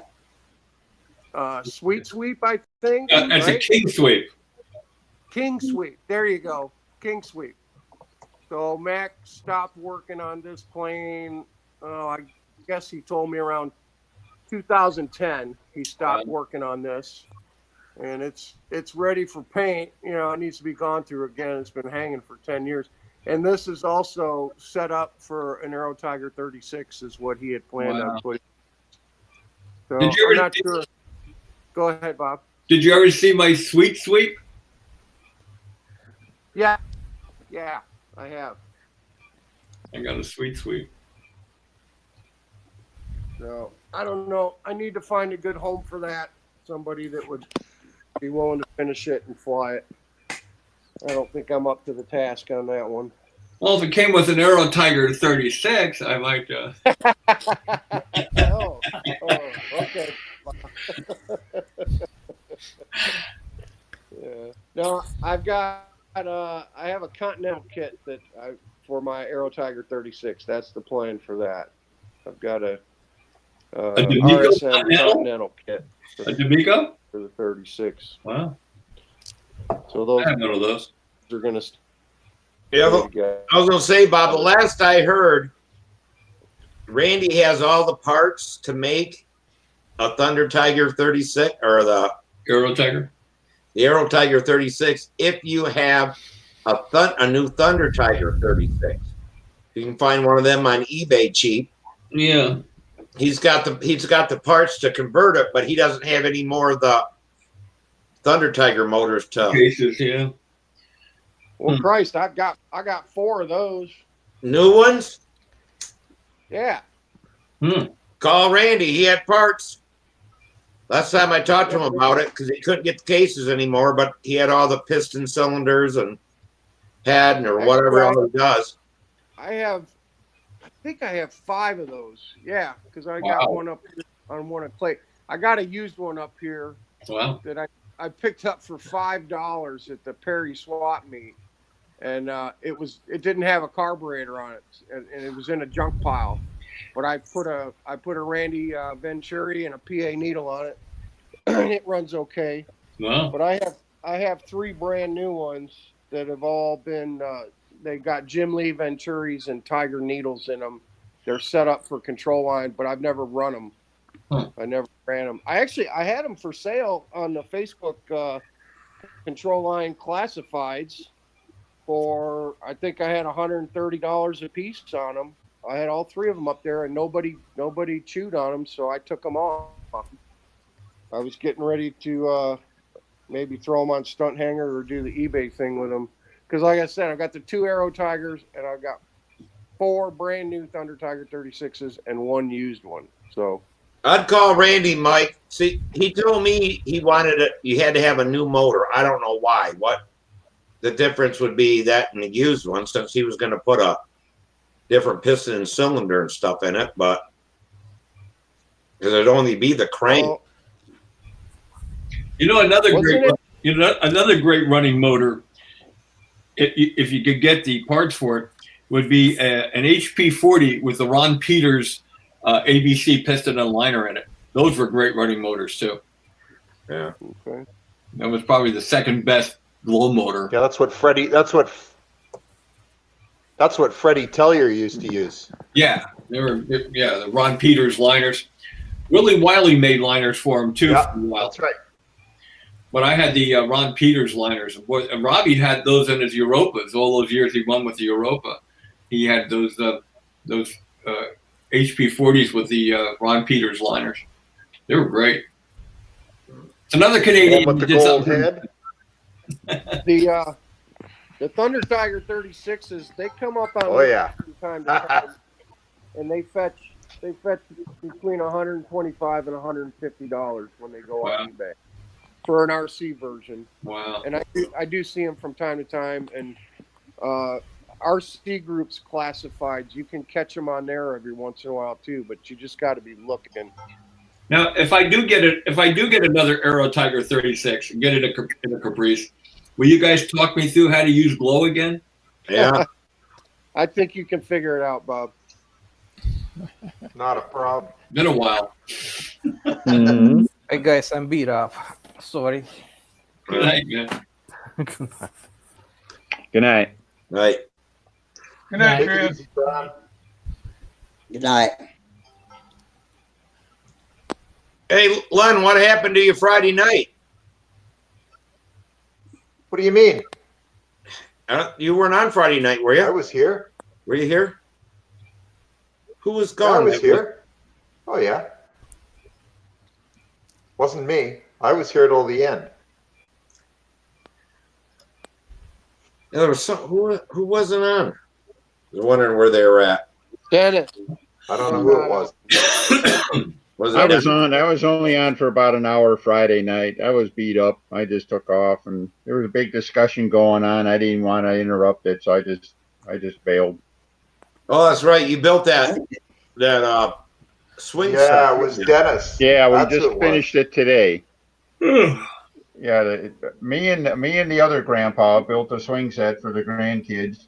On the label, it says 2 people, 3 hours assembly. Well, 4 days and 25 hours into it, we finally got the thing done. So. Well, Dennis, I feel your pain. When we moved into this house, I put one in for the kids 6 years ago. Yep. And it was kind with the clubhouse and, all climb wall. But this one was all metal. It was metal and plastic. It wasn't a wooden one. But it took me 2 12-hour days to put that thing together by myself, man. Yeah. It was ridiculous.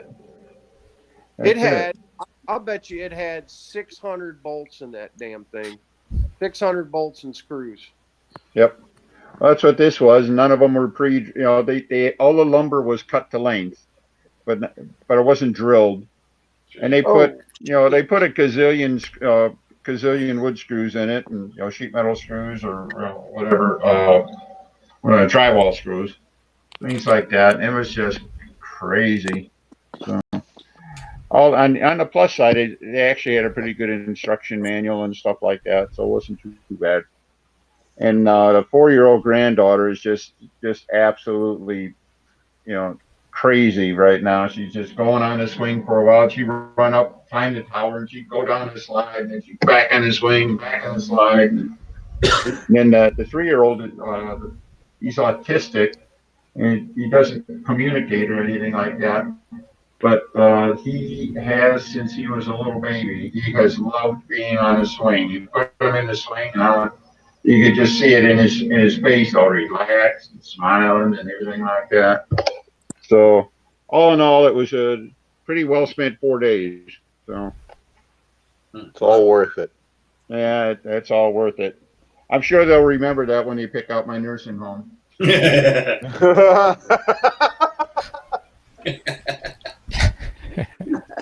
know how to cut the time in those projects in half, guys? Tell the helpers to go away. that was part of it. My granddaughter wanted to. She wanted to ride it. She wanted to ride this swing. That, we were just barely opening the boxes. You Can I play with it yet? No, not quite, Ellie. Not yet. Hey, this is kind of late in the discussion, but I had this, and I still digging through stuff of my dad's and everything like that. All right. Oh, nice. Wow. Yeah. Holy cow. Isn't that awesome? Yeah. Well, what's cool about it is that the prefabrication on it was off the charts. You could build that airplane with embroid. You could have it, framed up, sitting on its feet in, a couple hours. Yeah. The CA, CA and Monaco and stuff like that, you could have it flying by lunchtime. Fuselage was all routed round, and it had that little piece that the wing assembled around, and that's it. That hinge strip that just glued in. Yep. Hey, Dennis, I know where there's 4 kits of that for sale right now. Really? 4. But the problem is you got to buy the whole lot. Does anybody know Greg Beers? Greg and Laura Beers? I've heard the name. Out in Phoenix. Well, he's a combat guy, but he flew a little bit of stunt too. He posted an ad in the Facebook Control Line Classifieds yesterday. He's selling, there's got to be 60 kits in there. Wow. Half a dozen combat planes, 2 or 3 carrier planes. There's probably 20 motors, bunch of silk span, 50 rolls of monocoat, basically a display filled with balsa wood like you would see in the store, a whole display, the big box with all the different sizes. And it's $700 take it all. There's 4 fire in there. If there's an Aero Tiger, I know who's looking. Shipping me that separate. But where's he at, Mike? It's in Phoenix, Arizona, and they will not ship. They will not break it up. She's adamant in her post. I will not break it up. I will not take offers on certain items. It's $700. Take it all. Pick up only. So off the top, it sounds like a hellacious deal and everything like that. Well, it's so much so that I called my buddy Larry Davis. He's my old flying buddy from here, from Nashville, and he lives in Phoenix now. And but he actually knows Greg from the combat world. And Larry may go jump on that deal. You live in Nashville? I do. Yes. Have you ever been to the Bluebird Cafe? Oh yeah, come on, man. Oh man. Yeah, that's old hat for us, Bob. That's That's on my bucket list. Oh yeah, Bluebird Cafe, man, and the biscuit lady. She died a couple years ago, but they had the same lady there making biscuits for like the last 50 years. She just passed away. I got to get down there. Yeah, the Bluebird Cafe. That's out on the Natchez Trace Parkway. Did they get hit by the tornadoes? Oh no! That's too far west. That's too far west. The tornado came right through downtown Nashville and East Nashville. Wow. The Bluebird's 40 miles away from that. Oh, okay. So. But no, it's on the Natchez Trace Parkway, which is it runs all the way down to Louisiana, I believe, and they call it the Trail of Tears. That's the when they the Native Americans out of Tennessee. That's the route they took, the Natchez Trace Parkway. But there was some talk that they were going to completely redo that whole area, rip down all those buildings, and put up high rises and stuff. Has that taken any traction at all, or? Oh, over in East Nashville? No, not at all. Bob, that's actually my old neighborhood. That's where Lisa and I lived for 11 years before we built a house and moved down here. It basically hit an area in East Nashville called 5 Points, with a lot of bars and restaurants, and kind of shops and stuff. Because that thing goes on CMT a couple weeks ago, 3 weeks ago, about the Bluebird. They said something about they were hoping they didn't have to move it because of that redevelopment. No, they're not going to do that. Okay. I wouldn't expect to see that. Yeah. Have you been to Nashville, Bob? When I was in the Army in '68, I got to go to Nashville. I saw the Ryman, Yeah. Yeah, they still actually do concerts there. I've seen a couple of rock bands. I've seen Ted Nugent at the actual Ryman, the Mother Church. Wow. They still do have shows there, but the actual Grand Ole Opry is now over. Opryland. Like Opryland, yeah, that's like 15 miles away from downtown. Yeah. But if you ever get here, you ever come to Nashville, look me up, man. Yeah, you bet. I'll play tour guide for you and get you around downtown. Yeah, I'd love to. I'm hot to go down there and see the Bluebird Cafe. Yeah. There's another place down there called Fiddle. Take your guitar. I think you'd like. Now, if I walked in there with my guitar, I'd get killed. Those guys are real good. So.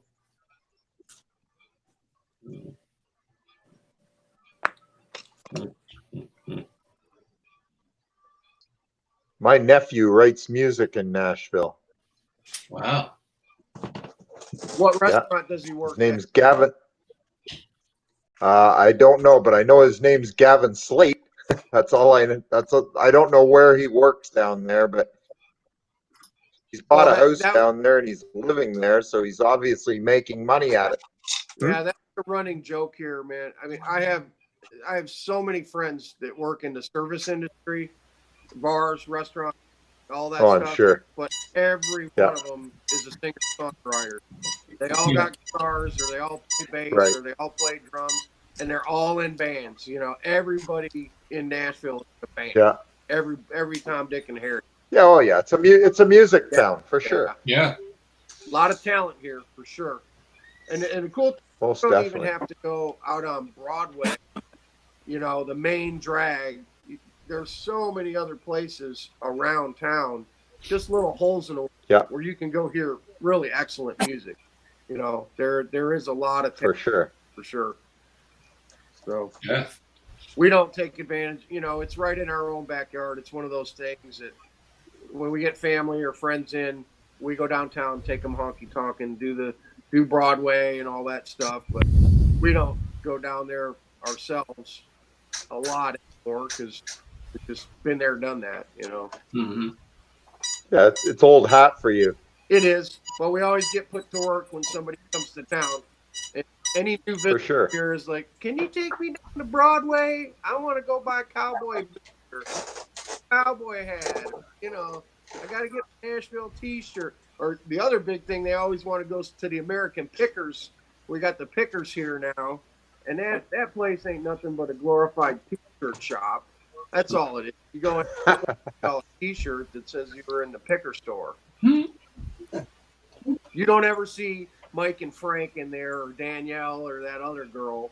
You know, they got some local girl in there selling $20 T-shirts and guitar picks that say American Pickers on it. Hey, Mike, you been to the Gibson factory at all? I went when it was at Opryland. Yeah, it used to be in the Opryland Mall, right? Yeah. The Gaylord Opryland Mall, which is right next to the hotel and where the arena is for the country music stuff. But back in the flood in 2008, the mall got put underwater, 15 feet of water in the mall and in the hotel, and everything was shut down for 2 years. So Gibson relocated to another area in Nashville. They never came back to the mall. But when it was in the mall, they had this giant window.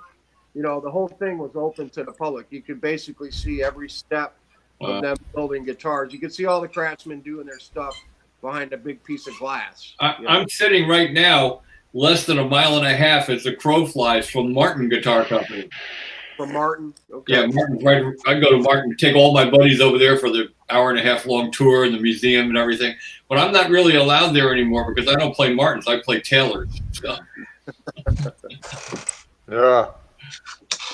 Yeah, my brother's got a GS, was it 335 or 335. Gibson 335. Yeah, from the custom shop there at nice guitar. There when it was in Nashville. I seen it. I never went in there when I was in Nashville. I seen the place there. Yeah, it's worth a lot of money. Yeah, and what it was is that he had a guitar built for him, or got a guitar or whatever, and he didn't like one note. There was something in that guitar that made a buzz or something. Intonation was probably out. And he sent it back to him. And he's like, he talked to the guy there, and he said, you know, you can hear that? My brother's like, hell yeah, I can hear that. You can't hear it? And he goes, yeah, I can. My brother's like, he goes, I could have bought any guitar I wanted. He goes, but you guys supposed to be the best. And Yeah, that's just a setup issue. That's not anything wrong with the guitar. That's just a setup. No, they couldn't tune it out of there. There was something inside of it loose or something on one note, one frequency. He always fix that. That's not a big deal. So he was pissed off, and that guy says, what can I do to make you happy? He says, get me a damn good guitar. And he says, well, I'll tell you what. He goes, I can't tell you who it was made for. He goes, but I got a ES357 in here, or 335, whatever it is. Yeah, 335. It's the same thing Bo Diddley plays, but he said, I will send that to you even up, and I guarantee you this is one of the most beautiful guitars you've ever seen in your life. Mm-hmm. So my brother said, okay. So he sent this custom guitar to my brother for the same price he paid for a standard. Wow. Because he bitched. Mm-hmm. Yeah, that's the inlay and that stuff. It's just crazy what whoever paid to have it. Yeah, it's got the split parallelogram inlays, fret markers. Yeah. It's crazy. All the stuff that they did to it, and the special wood and whatever he had on. But yeah, that's a gorgeous guitar. Back to airplanes. I gotta go. John, did you have something you wanted to show a minute ago? I saw LEDs and heard beeping going on. Yeah, I got this back ready to fly again. The gentle lady, but I've got it on pontoons, and it's got LEDs both in the wing. I don't have the wing here, but on the bottom of the fuselage and in the tail, and in the wing. Wow. That's cool. Now, is it the pontoons for flying off water, or is that just for flying off snow? Water. I have skis for snow. Okay. Obviously, that airplane is light. Yeah. Tom, I have that same gentle lady glider in the same color. Purple and yellow. I have the exact same color scheme on my gentle lady. Really? Yes. Yep, same one. Hey, Bob Hunt, I told you a lie a minute ago. What's that? You said Bluebird Cafe, and I was thinking of the Loveless Cafe, which is a famous hotel and music place that's outside of town. Oh, okay. You are right. The Bluebird is in town, but I did not hear about it being damaged. Yeah. That place has got some talent go through there. Yeah. Open mic. I go to a lot of open mics and play at open mics, but I don't think I'd have the chutzpah to go there and play. Yeah, I heard you say cafe, and I was thinking of Loveless, which is famous. You get a chance. You know that the Bluebird Cafe, they filmed a lot of Nashville. The TV show Nashville filmed a lot there. Yeah. And I have two friends that actually worked on that show. One of my friends, Dean Kraft, he's a union carpenter, and he built all the sets for that show. If you ever watched it, he was a set builder. And then another guy that he was our troop leader, our pack leader for Scouts. He was an extra on the show all the time. He's a good-looking guy, about 40, and he was on the show like 20 times just as an extra, sitting in there drinking a beer in the bar or in the background or whatever. Well, for that show, they actually duplicated the Bluebird Cafe in a TV studio. It's not the actual Bluebird. They actually duplicated it so it looked like a Bluebird down to every last detail, but it wasn't the actual Bluebird. That's too small to film in, Too small. Well, I know for a fact they did film in music venue called the Five Spot, which is down in 5 Points where the tornado hit. They filmed in the Five Spot quite a bit. Yeah. They were in all the time.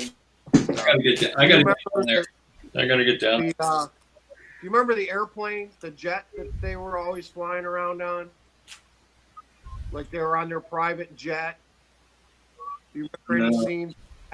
My buddy Dean built that mock-up. My friend Dean Kraft, he built that mock-up of that jet, the interior of the jet when they were zooming around. Well, guys, I got to go get my golden retriever out and let her go pee. So, you know, and actually, I think she's taking a pencil with her too, Steve. That's what they do. So, you guys have a good night. And Rob, it's real good to meet you. I heard that's what Good to meet you, Bob. Hey, before you run, I got one more thing to show you, Bob, if you got time. Sure. Let me get it. Well, I was I missed you the other night. I was all set to bitch at you about my bronze colored AMA sticker that came in my envelope. I figured you had arranged with them to send Rusty a bronze sticker to piss him off. So I got one around here someplace now, actually. Oops. Maybe it'll look better in the sunlight if I stick it on my car window. Yeah, I got one here someplace. I looked at the other day, that bronze sticker. I wouldn't put that on my airplane on a bet. It would get lost. No. You'd lose it. Yeah, I'd lose it. They used to at least give you two so you could stick one on a toolbox or something, you know. But Well, like I said, guys, I never actually had a bronze airplane. They were copper. So What you got there, Rob? look at that. Oh, it's just something a little different. With a wankle. 1975 flying models. no kidding. So it's a Nobler. Fully sheeted Nobler with a wankle, yeah. So I Wow. built this when I was about 16 or so. Look at that. Just got to get around to finishing it now one of these days. I was doing it up as three line, but I'm going to gut the controls out, put a better bell crank in, and use 2.4 for the throttle. Wow. Is that an OS? Yeah. That's an OS 30. Is that yeah. is that behind the flop? Is that a cooling fan that's bolted to the drive plate? No, this is a ring that goes around the cylinder assembly. This is a Wankel engine, a rotary. Yeah. So yeah, I think it is a heat sink though. Cooling shroud. I had a Jack Sheik's Jack Sheik's stagger wing that I ran a Wankel on. It actually ran and flew pretty good. Hmm. Yeah, these engines are incredible. How long they last, but you know, first time I fired it up, you know, you're needling it back to run it rich, and you could be damn near counting the prop blades with the needle just about falling out, and it still kept running. Wow. The torque is unreal on them. Very cool. Very cool. Thanks for showing that. So it should be fun for us. Yeah, here in Michigan, I seen one of them fly, but everyone had smoothies. You know, which was another control line airplane. They made it for RC. But so what's the ignition system like? I mean, what if you got glow plugs or the glow plug? Basically, on the you can Wankel? sum it up. It's the yeah, the Wankel's just glow. It's 2-cycle glow, same as any other engine.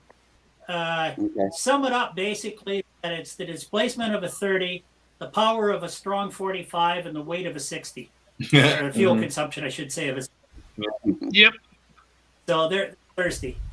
Yeah, that's cool, Rob. So I'm gonna have to at least tank in it. Very nice.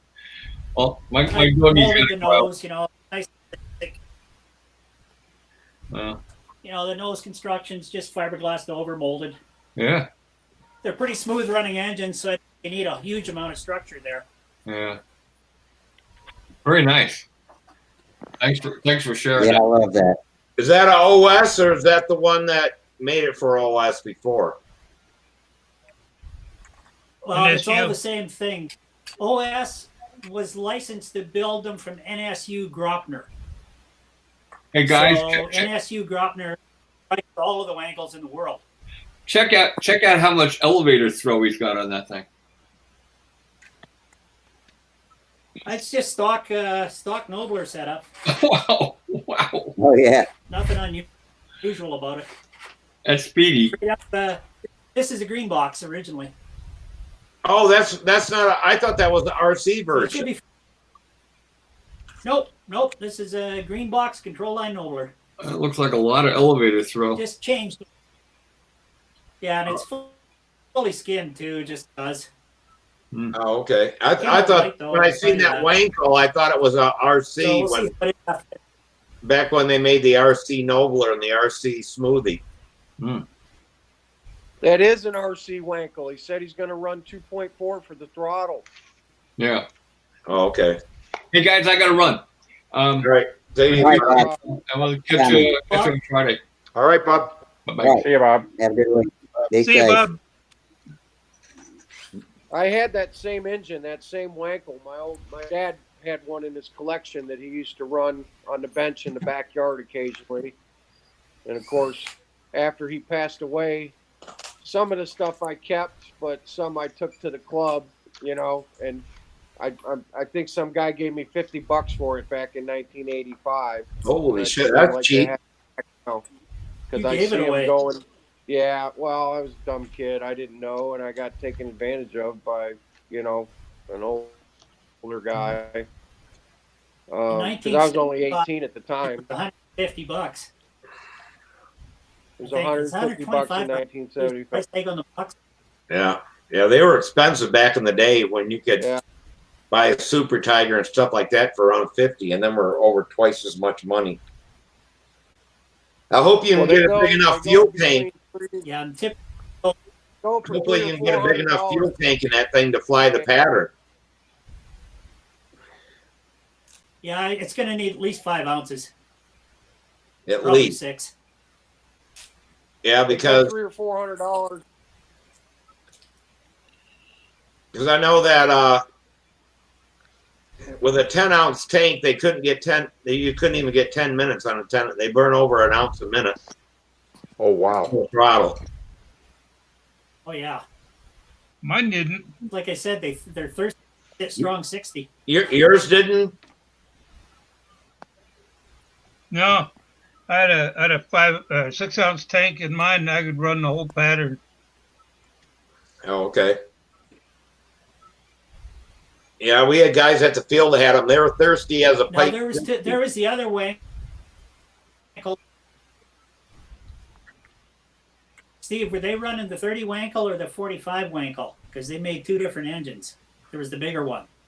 Oh, maybe it was the 30 one. But that thing sucked gas like a pipe 60. I mean, them guys are putting 16 ounces of fuel in the damn thing to fly it.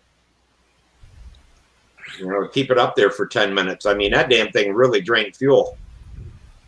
And it revved like a bitch. They had a real thin blade, low pitch prop, man. That thing would wind like you just couldn't believe. Well, the throttle range is just, like I say, literally, you can count the prop plates practically at idle if you set it that low. Yeah. Low rev. Yeah, I don't know how many RPMs that damn thing would go to, but it sounded like it had to be running 18, 19,000 RPMs on the ground when they launched and stuff. Yeah, well, they definitely can run over 12,000. So, lots of zoom there. Oh yeah, way over 12,000 because how we were running our 40s and 50s at 13, 14, 15,000 on a pipe, and them damn things would outspin them. Yeah. When I ran it, I had no idea. Mine, I was running about 9,800. Tax existed. Oh, you had yours down to 9,800?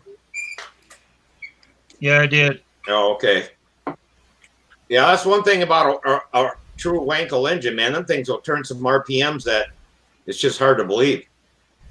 They're so balanced and stuff. You know, that's like in a car. What them damn things would RPMs they turn in a car. Yeah, well, they're killer in a car, and people who try aircraft conversions is they go for all this dreamed of horsepower, which is all theoretical, but you can't cool them enough. I mean, you just can't, in a full size plane, you can't put enough radiators on them to get them up near the power potential. Yeah. So they're a lot of promise, but they just don't deliver fully. Well, there for a while when Mazda was racing them, shit, they went unbeaten for so many years because they could just run the RPM that other car engines couldn't run. I mean, they just had the speed, more speed, and the damn engines didn't fall apart. But I remember they would go through a lot of tip when I was in seals. Alaska.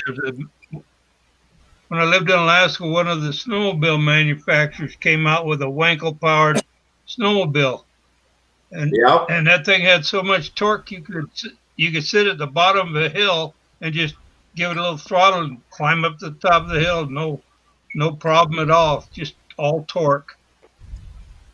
Yeah, there were 2 Wankel motorcycles built also. It was either Suzuki or Kawasaki. I think it was Suzuki, and then Suzuki, Hercules in England built them too.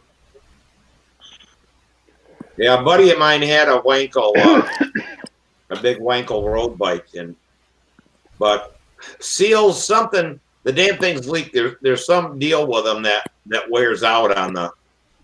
I don't know if they get hot or. Seals. They had to have seals on the side of the rotor and on the tips of the points of the rotor. Yeah, that's such a General Electric critical area. one is, sorry, Rusty. Yeah, back in the late 60s, General Electric made one for aircraft use. They never put it into production, but it was to compete with turboprops. And it was an interesting engine, but, it was never produced. Yeah, I think, doesn't Nissan, or is it Mazda, they still make the RX-7 with the Wankel in it. No, that got discontinued a couple of years ago. Couldn't meet EPA anymore. Oh, okay.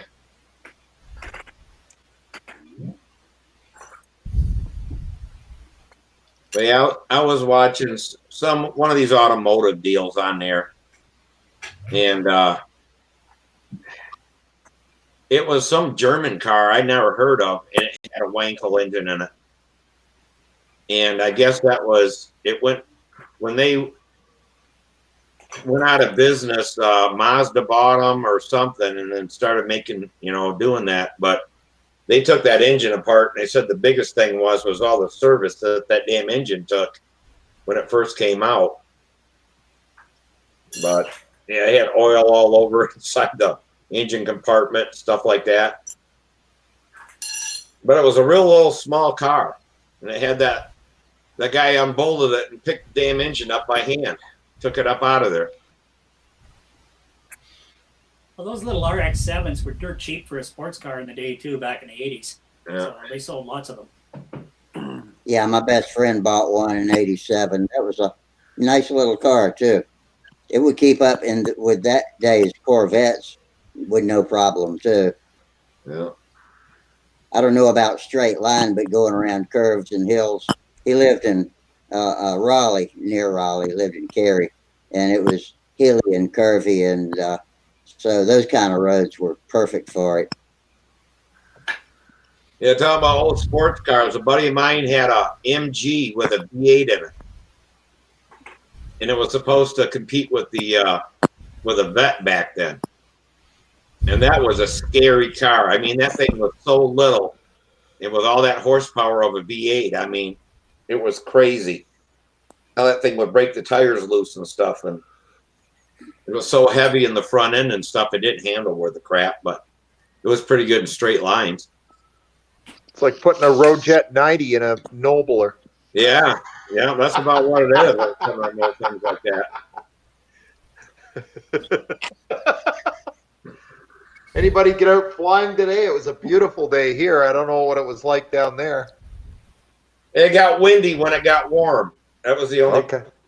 I mean, we I had got in. Clear, an inch of frost on the clear in cars and the ground 77 this here. morning.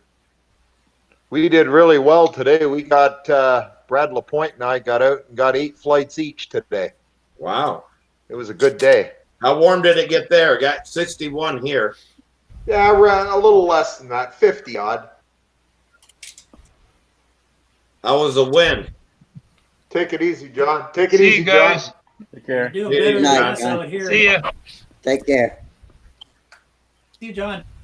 The wind was good here. It was calm. There was no wind at all, hardly. It started picking up around 3 o'clock, but we bailed out at that point.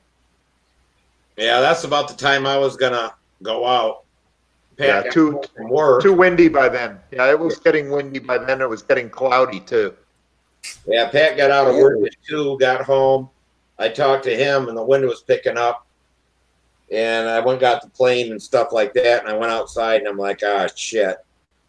And within a half an hour, that wind was blowing probably 12, 15 miles an hour. And it's like, and it felt cold then. Earlier, I should have went out when it was. Yeah, see, we went out about 11 o'clock and we flew till about 3. Yeah. I should have went out earlier, and I didn't do it. But we did the social distancing thing and we just used our own stooges. It was perfect. We stayed away from each other and didn't touch each other's stuff. It was perfect. Hell, you don't got to worry about that, Len. We always social distance when you're around. Nice. Payback's going to be a bitch. How do you know it's not you everybody else is staying away from, Steve? Yeah, exactly. Now we see Len coming. It's like, shit, stay away from 6 feet. Don't go near him. Oh gosh. I'm really gonna miss Brodak this year. Yeah, me too. That's what we have so much fun. Especially, I still love Junkyard Wars. I mean, that's just funnier and shit. It's pretty funny. Yeah, seeing everybody out there doing their stuff. I have a couple of issues with it, but I won't discuss them on here. Yeah, Samantha was already talking with Danny, and they were planning some. She wouldn't even tell me they were planning some big what they're going to dress up as this year and stuff. But now it's all done and over. That sucks. Yeah. So we used to have a lot of fun with that event back, but we called it Apple Box Derby back then. Yeah. And some of the guys that go just hard and just fly the planes for weeks afterwards. It was a hoot. Well, that one year, I don't know where Samantha came up with it. She wanted to get dressed up and talk Dan into it over the telephone. So we went and got her a pink lady costume from Greece, and then we got a jacket.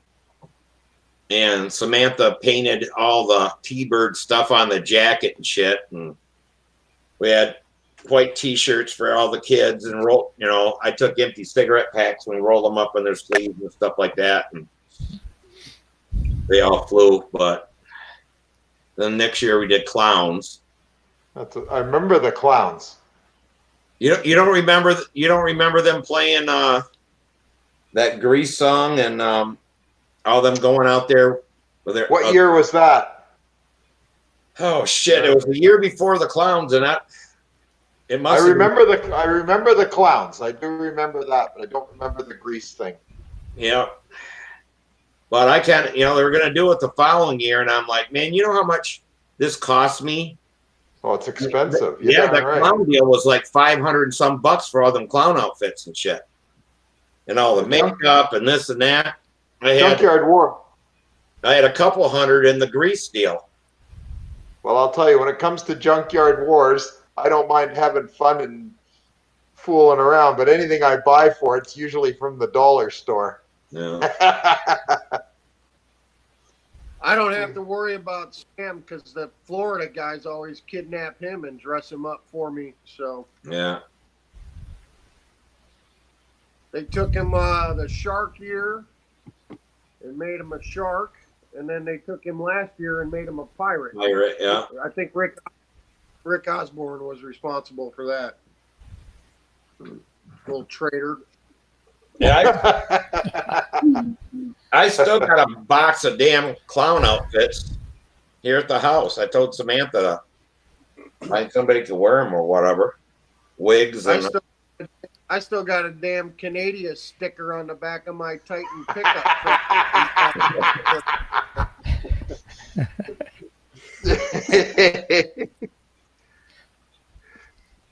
I wonder who put that. Yeah. There. Damn Naomi, anyway.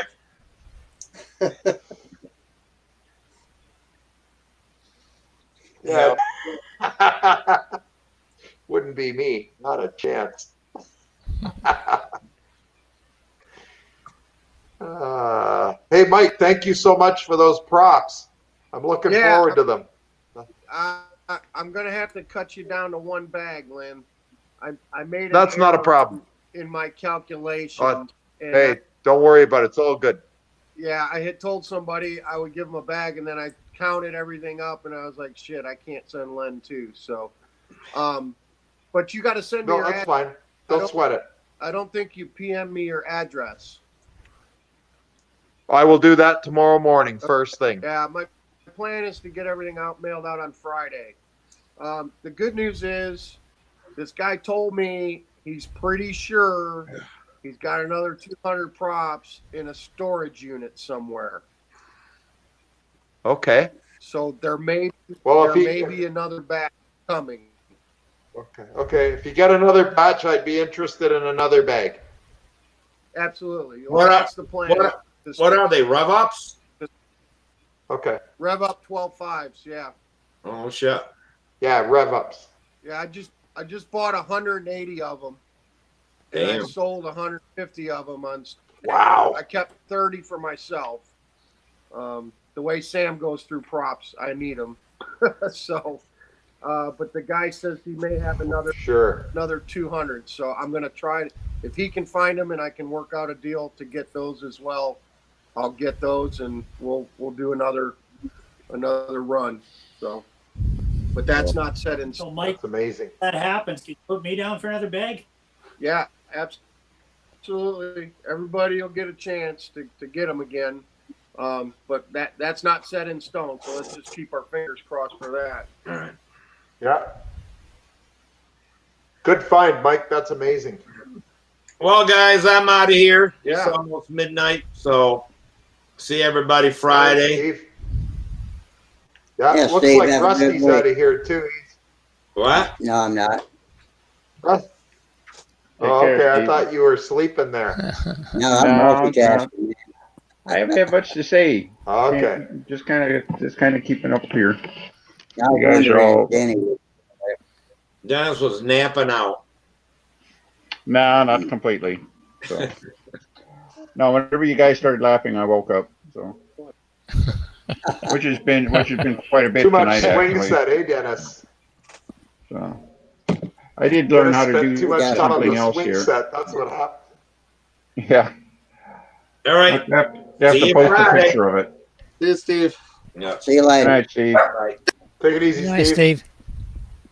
Bye. Len, do you and Naomi ever make it out west or thought about it? No, can't afford it. Yeah. I wish we could. Nice to have you the third weekend of August. Get to meet you. What's going on there? What's going on there? Contest, provincial contest in Edmonton here or just outside of Edmonton every year. Yeah, see, we'd love to get out. We'd love to get out west eventually sometime. We've talked about it, and we talk about it with some of the guys here because it would be great to get out to a contest out there. I don't know how we're going to pull it off, but if we do, we'll try to get a group to come out, I think. Yeah, my good friend Paul speaks very highly of you and me, so it'd be nice to meet you. Yeah, I met Paul way back years and years ago, but we never met again. We talked the odd time on the computer, but that's about all. Yeah, him and I flew together with Birds of a Tether back in the 1970s, and then when I started back Wow. we linked up again, and it's just like old home week. So we're Okay, doing all that's the cool. horse trading back and forth. Well, John McFadden and I and a couple of people would love to get out there to a contest, but we just have to figure out the logistics of it all at some point. Yeah, our end of May contest, there's season opener. I don't think it's going to happen the way things are going, but we'll see. Yeah, that I don't think anybody's contests are happening right now. It's pretty quiet. Detroit on Detroit Combat is still on for the third week of May. They said they're not canceling the Corona, so they said they're having it. I don't know if we'll go.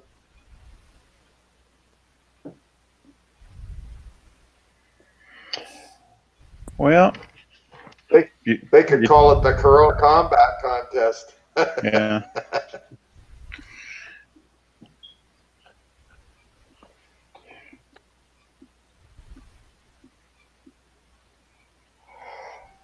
Yeah, the irony of it is the weekend at the end of May of our season opener, Kim and I were going to fly down to Hamilton, and what we were going down for is canceled now anyway. Yeah. Hope we can get something out of the airline out of it, because they're basically screwing everyone on prepaid tickets. Yeah. Has anybody heard anything about the Nats yet? June 10th, they're going to make an announcement. We won't. Okay. June 10th, they will make an official announcement on the Nats. Okay. Well, for you guys' sake, hopefully it'll be a go. Mm-hmm. Yeah, it'll be first contest of the year for everybody. Yeah, maybe. Oh, what the heck, Len? No Brodak, no Triple Tree, or whatever, Jonah. Maybe maybe you can make it to Muncie. Could happen. I don't know. I'd have to talk Naomi into it, but we'll see. We'll just have to wait and see, because right now everything's up in the air for all of us. Yeah. It would be a what's the word? Impromptu thing. Yep. I don't know. I'd still like. I mentioned before. I'd still like to fly with you guys up there sometime this summer too. I'm hoping we can make that happen. So. Oh, that'd be great. But again, we have to wait till we get past this, and then we can see what we can do. I don't know. They keep. Yeah, maybe I'm just Pollyanna and everything like that. But I keep seeing that there's threads of good news in there. I honestly think this is going to be breaking over in the next couple of weeks or so. So I don't know. We'll see. Well, I hope you're right. I hope you're right. Well, it would be the first time, I guess, but I hadn't caught up on my news in a couple of days, so I hope there's something good happening somewhere. Well, things like California said, "Hey, we got 500 ventilators we don't need. Somebody else need them." And New York saying, "Hey, we're not going to need any more ventilators than what we got right now." And they've been screaming they need more. Okay, well that is good news. Flat for 2 days. They've been flat for 2 days in New York on new cases and deaths. Yeah. So that's encouraging. Excellent. Yeah, it's like they might be peaking, and and it's going to be peaking all over different times and everything like that. Yeah. But New York has been getting all the headlines and everything like that, and if it peaks there and stuff like that, that'll be good news for the rest of us, and we'll maybe finally start looking at what's on the other side. So. Boy, what a relief that'll be. Yeah, it would be. So. Yeah, that'd be good. That'd be great if it starts going the other way. Mm-hmm.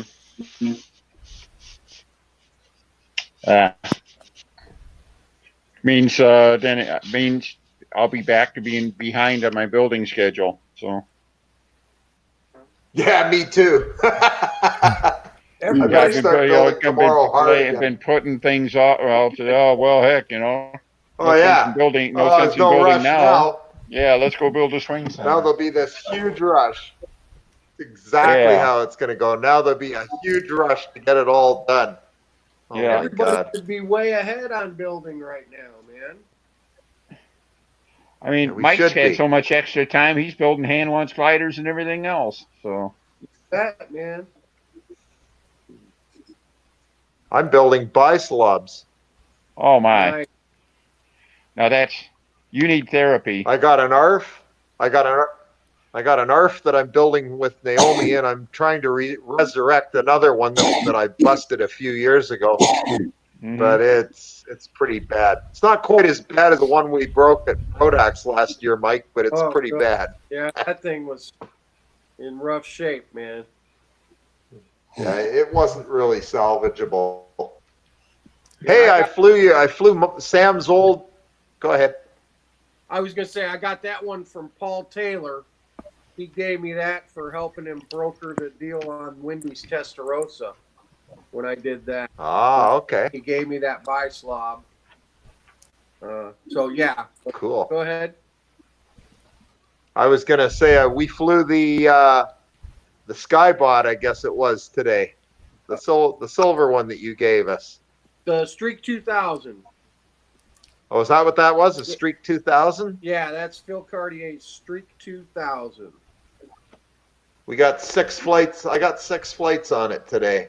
Excellent. Now get a load of this. I was running an FT40 on it with an 11.4 prop and a LA-25 Venturi in it. Oh wow!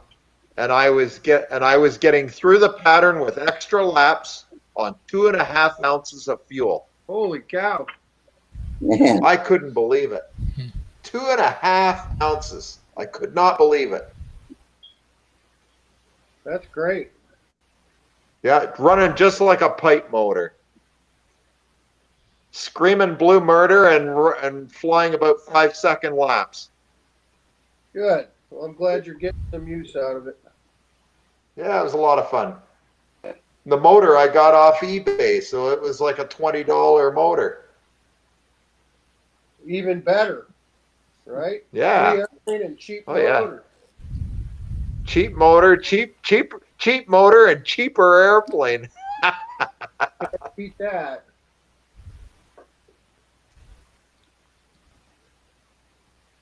It was a good day.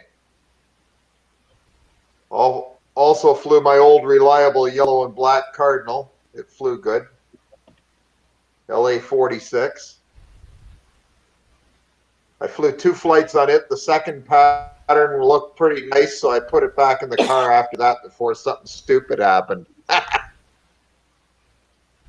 Hey, Mike, are you painting the cap strips too, or do you leave them bare? No, I don't dope the cap strips. I'll do it after it's covered. Just whatever it picks up when I dope the silk span. But no, I typically don't. You just go around the outside? Yeah, center sheeting, trailing edge, leading edge, and tips. That's it. Okay, yeah, that's right. That's it. That's what I do too. Yeah. Just go around the outside. 3 coats before you silk span? I'm a 2-coat guy. Okay. 2 is what I've always done. It seems to work all right. Yeah. Hey, as long as it works, as long as you get good stick, it's all good. So you just go right around the edge on the tips. Yeah. You just go right around the edge. Yeah. Right here.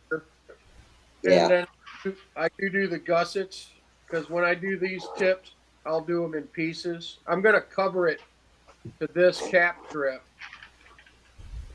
to the inside. And then the tips, I'll do however many pieces I have to cut to keep it from being wrinkled. I think I can put probably three pieces, 1, 2, 3, to make those without having a bunch. Yeah, right. Okay. What are you using? Polyspan? whenever I try to do it with one piece on the tip, it always looks like doo doo. So Is that polyspan? no, I'm going to use silk span on it.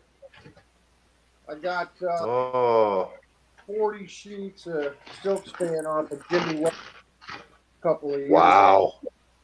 It's the. I wish I was there. I'd show you how to do the tip without cutting it. Well, tell What do me. you do, Lynn? Do you just pull it like you do Monaco? Pull a handful of it and just Pretty. pull it? I soak the tip really good with dope, so it's really wet. Okay, with dope, and then I just pull it around and massage it until I basically get it. Okay. It's a bit of fiddling around, but I usually get them pretty darn good. Yeah. But I do them in one piece. I always end up with at least one wrinkle when I do that, or I rip the damn silk span trying to. Because you're pulling too hard, right? I know. I hear you. It's easier for me to do a couple pieces, and because you're not going to see the seams anyway. You get a couple of coats of dope. No, that's true. That's true. You won't see it, and then you got enough dope on it, you can sand it real well. And you're also guaranteed not to have any wrinkles that way too. Yeah. So it's actually better, I guess. Yeah, and then I'm just lazy, and I'm always in a hurry. And I'm gonna shoot this one. I'm brushing on the silk span. 2 coats once I get the silk span on, but then I'm gonna shoot it with a gun. Right. It'll be my first time spraying dope, and I'll tell you what. I Okay. almost wanted this wing today because I got a couple of rolls down there that Sam got for free. And I thought, you know what? I could monocoat this wing and have it done in one night. But I realized the reason I wanted to use silk span on this is because I want to try to shoot a dope finish. This is kind of a practice airplane for spraying dope. So yeah, that's what I'm going to do. It'll be the first one I ever sprayed. So it's a test bed. So what are you going to use for a filler coat? For a filler coat. See, I don't know what so in other words, you're going to put, so you're finished after the silk span's on, you're going to put 2 or 3 coats of clear. Then what are you going to put on? Go right to color? Well, in the clear, I've got some of Randy's, what the hell is that stuff called? Oh, I know the stuff. Zinc stearate or something. Some of Randy, yeah, I can tell you in a second. DC 540 be good for that. Aero 1 ZS filler powder. Yeah, it's zinc stearate. So it says how many tablespoons to put in for how many ounces to the dope or whatever. So I'm just going to follow the directions on that. Okay. And that'll be in the clear dope on the silk span, and then I'll do color. All right. What so you're going to sand, yeah, sand it in between. You sand it lightly between coats. Yeah.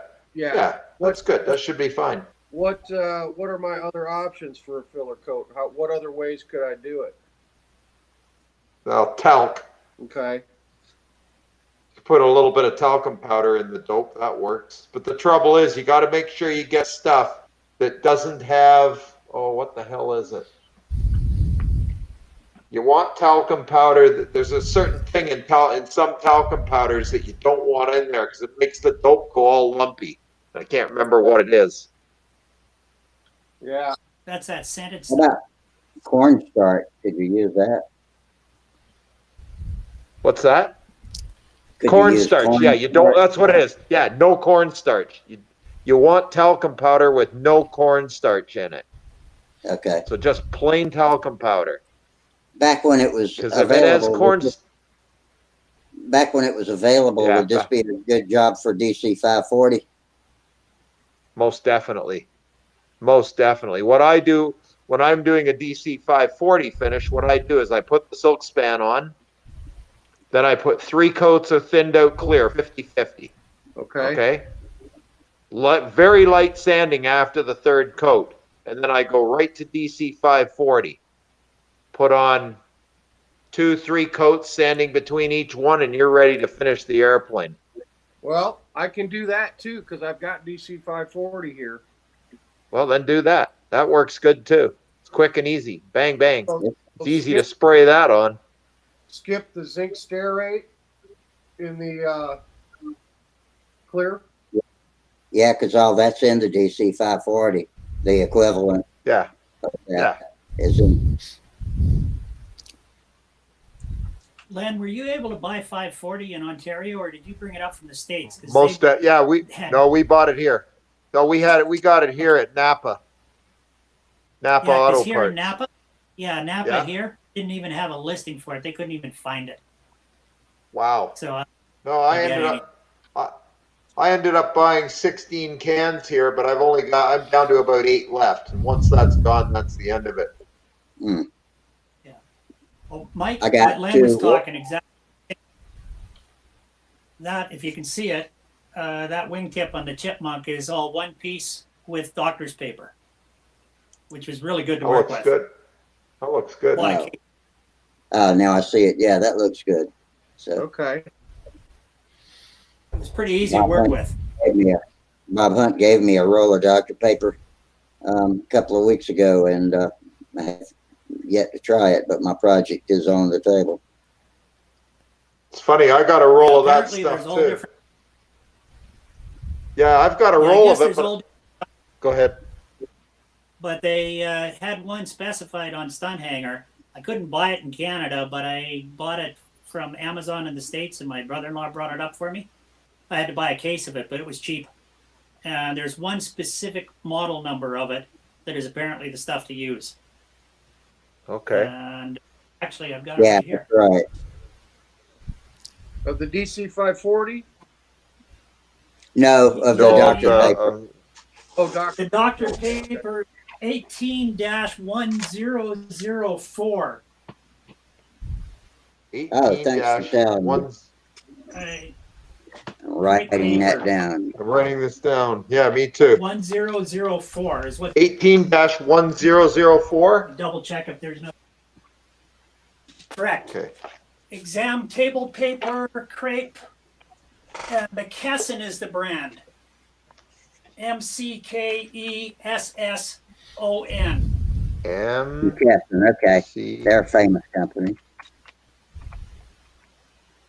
That's an old company. KESSON. Give us that number again. And it's 18-1004. Okay. Actually comes from Richmond, Virginia.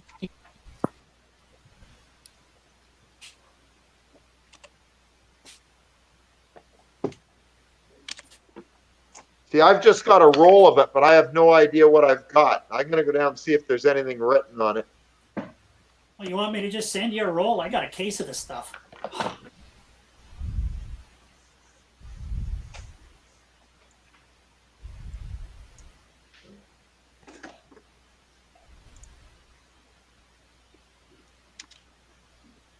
Crickets. I think Len left. Did we lose him? He probably. Yeah. I think Len went to check his stash. Yeah, that's what he did. That's what he did. Yeah, and they sell at 12 per case, and the rolls they're pretty long. 21 inches by 125 feet.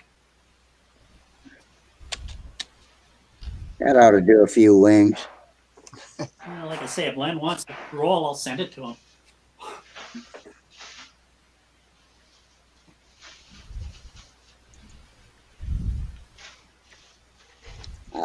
There, I got that down in my important notes. Has anybody got a roll of it, of the right stuff? I'm getting kind handy? Do you have that roll handy? So I can see if it looks exactly.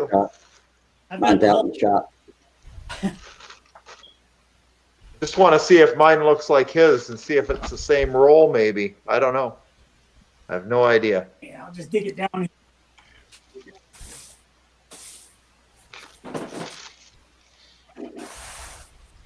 Yeah, I've heard there's a lot of different grades of it. Yeah, I I have had no ripped idea. off This a bunch seems from kind of, doctors.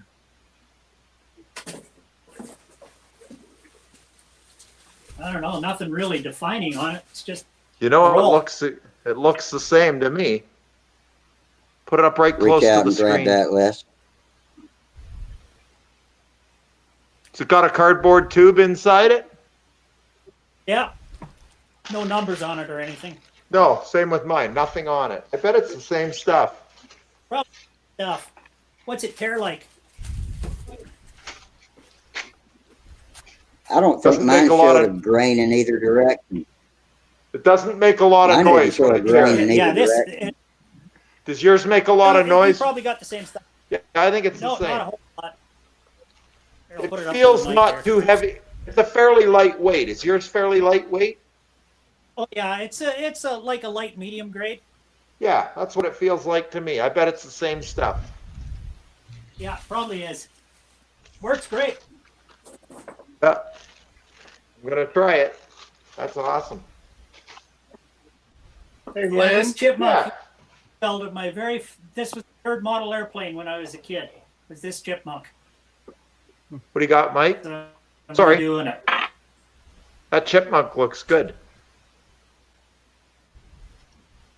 Yeah, I've redone it a lot. You know, it's fuselage I built all new. I'm putting the original engine in, a Fox 40 Stunt, Okay. the old 4-bolt Aldrich one. That's what was originally. You know, I've got Cool. quite a few better engines, but was the one. Hey, Len, let me ask What do you got, Mike? Shoot. So, do you remember our conversation about DC 540 and the formulas and all that? And I told you that I used it on the jet with the class code. Yes, and that you had. Yeah, I remember that. I was here that night.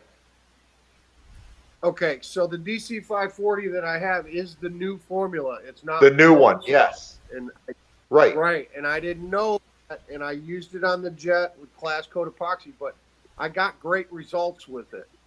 Do you think it's going to be Yeah. a problem with dope using the new DC 540? I have no idea because With I've dope. never used anything but the old one. See what I mean?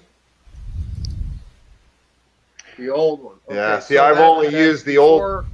So I need to, maybe I need to do. Are you sure you have? Maybe I need to do a test panel. Are you sure you have the Yes. new one? Okay. Yes, I read that whole thread inside and out, and I looked at the can because Okay. Sparky said what the differences were. There's a chemical missing from the new formula. Yeah, I think it's the xylene, isn't it? Yeah, something like that. But yes, I definitely have the new. But I mean, Okay. my choices are to dope it and use the Randy, the Aero 1 filler, or dope Okay. it and go the DC Well, wasn't 540. the prop- Maybe I should do a test panel with dope and DC 540 and see what happens. Yeah, that's probably a good idea. If you've got an old wing or Oh, I do. something, Yeah, you I can got- put some on and try it. That would be a good thing. Well, wasn't the I- problem Perfect. in the way it sanded out or something like that? It didn't sand as Well- well or something? I didn't Yeah, I think notice so. the It's- difference. Used it on my jet. I used it on a Pulse jet model, a Tamigo Mhm. trainer, and I bought the stuff because everybody said how great it was, how wonderful it was. It wasn't after the model was done that I realized that I had used the new formula that everybody was saying don't use. I Mhm. had good results with it though. I mean, I had excellent results with class coat epoxy paint over the top of that. So, Yeah. you know, Well, I guess what I'm I guess coming the from, test Mike, is- if you didn't have any experience with the old, you may not know any different. You know, you may not know any better. Is what it amounts to. You know? So, if the guys who were used to the old stuff and said, "Hey, this don't handle the same," maybe it's no worse than that. but it wasn't terrible. I mean, it went on and, you know, I laid it on good and it sanded off just fine and it filled the grain and did everything it was supposed to do. Hmm. Yeah, I'd just do a test panel and see how it works, and we'll take it from there. If you like it, keep going with it. Yeah. Here's the model I painted with it. No, it looks good. The biggest difference thing I'd be worried about is you spray it over silk span and you have to sand it back out. If it's hard to sand or something like Can you that, see that? Yeah.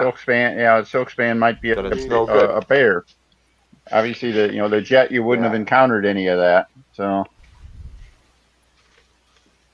Yeah, it wasn't DC 540.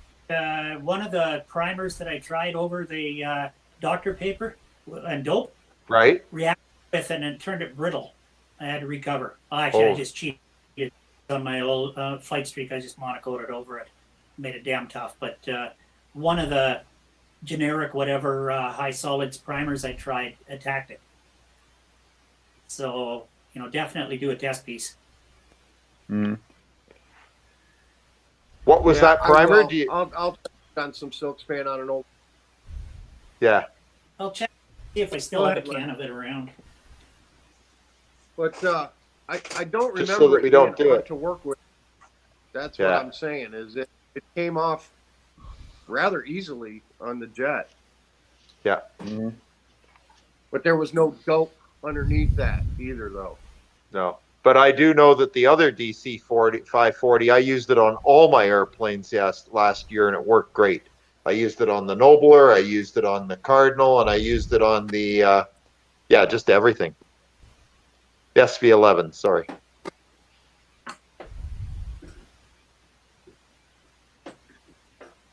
Well, we'll see. And it doesn't matter to me which way I do it, with Randy's filler or the DC 540. I'm just trying to go for a good finish on this wing. Yeah. I want to see, because I got that damn Intrepid kit from Randy Smith, and I got a couple of Tom Dixon's Vector 40s, and I want to shoot those too. So, and since I've never shot dope before, I figured I'll crank out a couple of profiles for Sam and kind of hone my finishing experience. Hone your skills a bit. Yeah, that's a good idea. That's good. Good thinking. Yeah, I'm not certain if this is it, but I think it is that I had the bad problem with was this Flex Fill multi-purpose filler. Okay. Which you would have seen that, Len, or somewhere. It's got. I've seen it somewhere. I'll remember not to buy it anyway. At least not for model airplanes. Yeah, it works really good on car parts, but I'm not going to use it on any fabric covering again. No. Yeah, the only way you find out with some of these things is to try them, and sometimes they're a fail. Yeah, it sure sounded nice.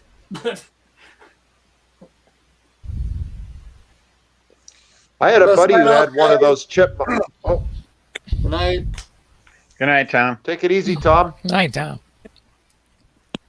Take care. I had a buddy who had one of those. Wing right. Go ahead, Mike. All right. Oh, I was just gonna say, I got a wing right here. This is off of Sam's low wing Sonic 40 that we balled up at the RC field. So I'll just keep this off, and I can use this as a test bed. That's awesome. Perfect. Yeah. Do you have adjustable lead outs in that chipmunk? Oh yeah. Good stuff. Actually, I had them way back. Yeah, I got a kit box, adjustable lead up. Good stuff. My buddy had one of those chipmunks, flew really well, but he wished he'd had adjustable lead outs. Mm-hmm. Oh yeah, I had them way back when, even though I didn't know how to use them. Okay. And then the fuselage, when I rebuilt it, it's wider for the wide case Fox 40, and it's full crutch with cross grain half-inch. Cool. Modernized. Looks good. And I made a 5-ounce tank for it. It's, need a bit more. The 4-ounce tank isn't enough for an old Fox 40. Okay. So, yeah, and the tail assemblies, instead of that ugly SIG fake chipmunk look, I actually styled it after a real one. And looks nice. I'm going to paint it up after the actual chipmunk that I flew. Should be good. Hey guys, my sound's gone all to hell, and Canopy. my sound's gone all to hell, and I'm kind of tired, so I'm gonna go ahead and sign off for the night. Can y'all hear me okay while I'm talking? Yeah. Most, Yeah. okay, most Yeah. everybody's blacked out anyway. But anyway, I'm gonna say good night and let y'all carry on as long as you want to. But good night to the YouTube guys out there, and appreciate y'all coming, and all you people in video land too. Y'all have a great week and be safe. And hopefully, what Denny said, some good news coming. I'll be looking out for some. So y'all have a great week, and until Friday, fair winds, tight lines, and we'll see y'all later. Take care, Good night. Rusty. We'll see you Friday. Yeah, See you, Rusty. yeah. Thanks, guys. Yep. Good night, Rusty. All right.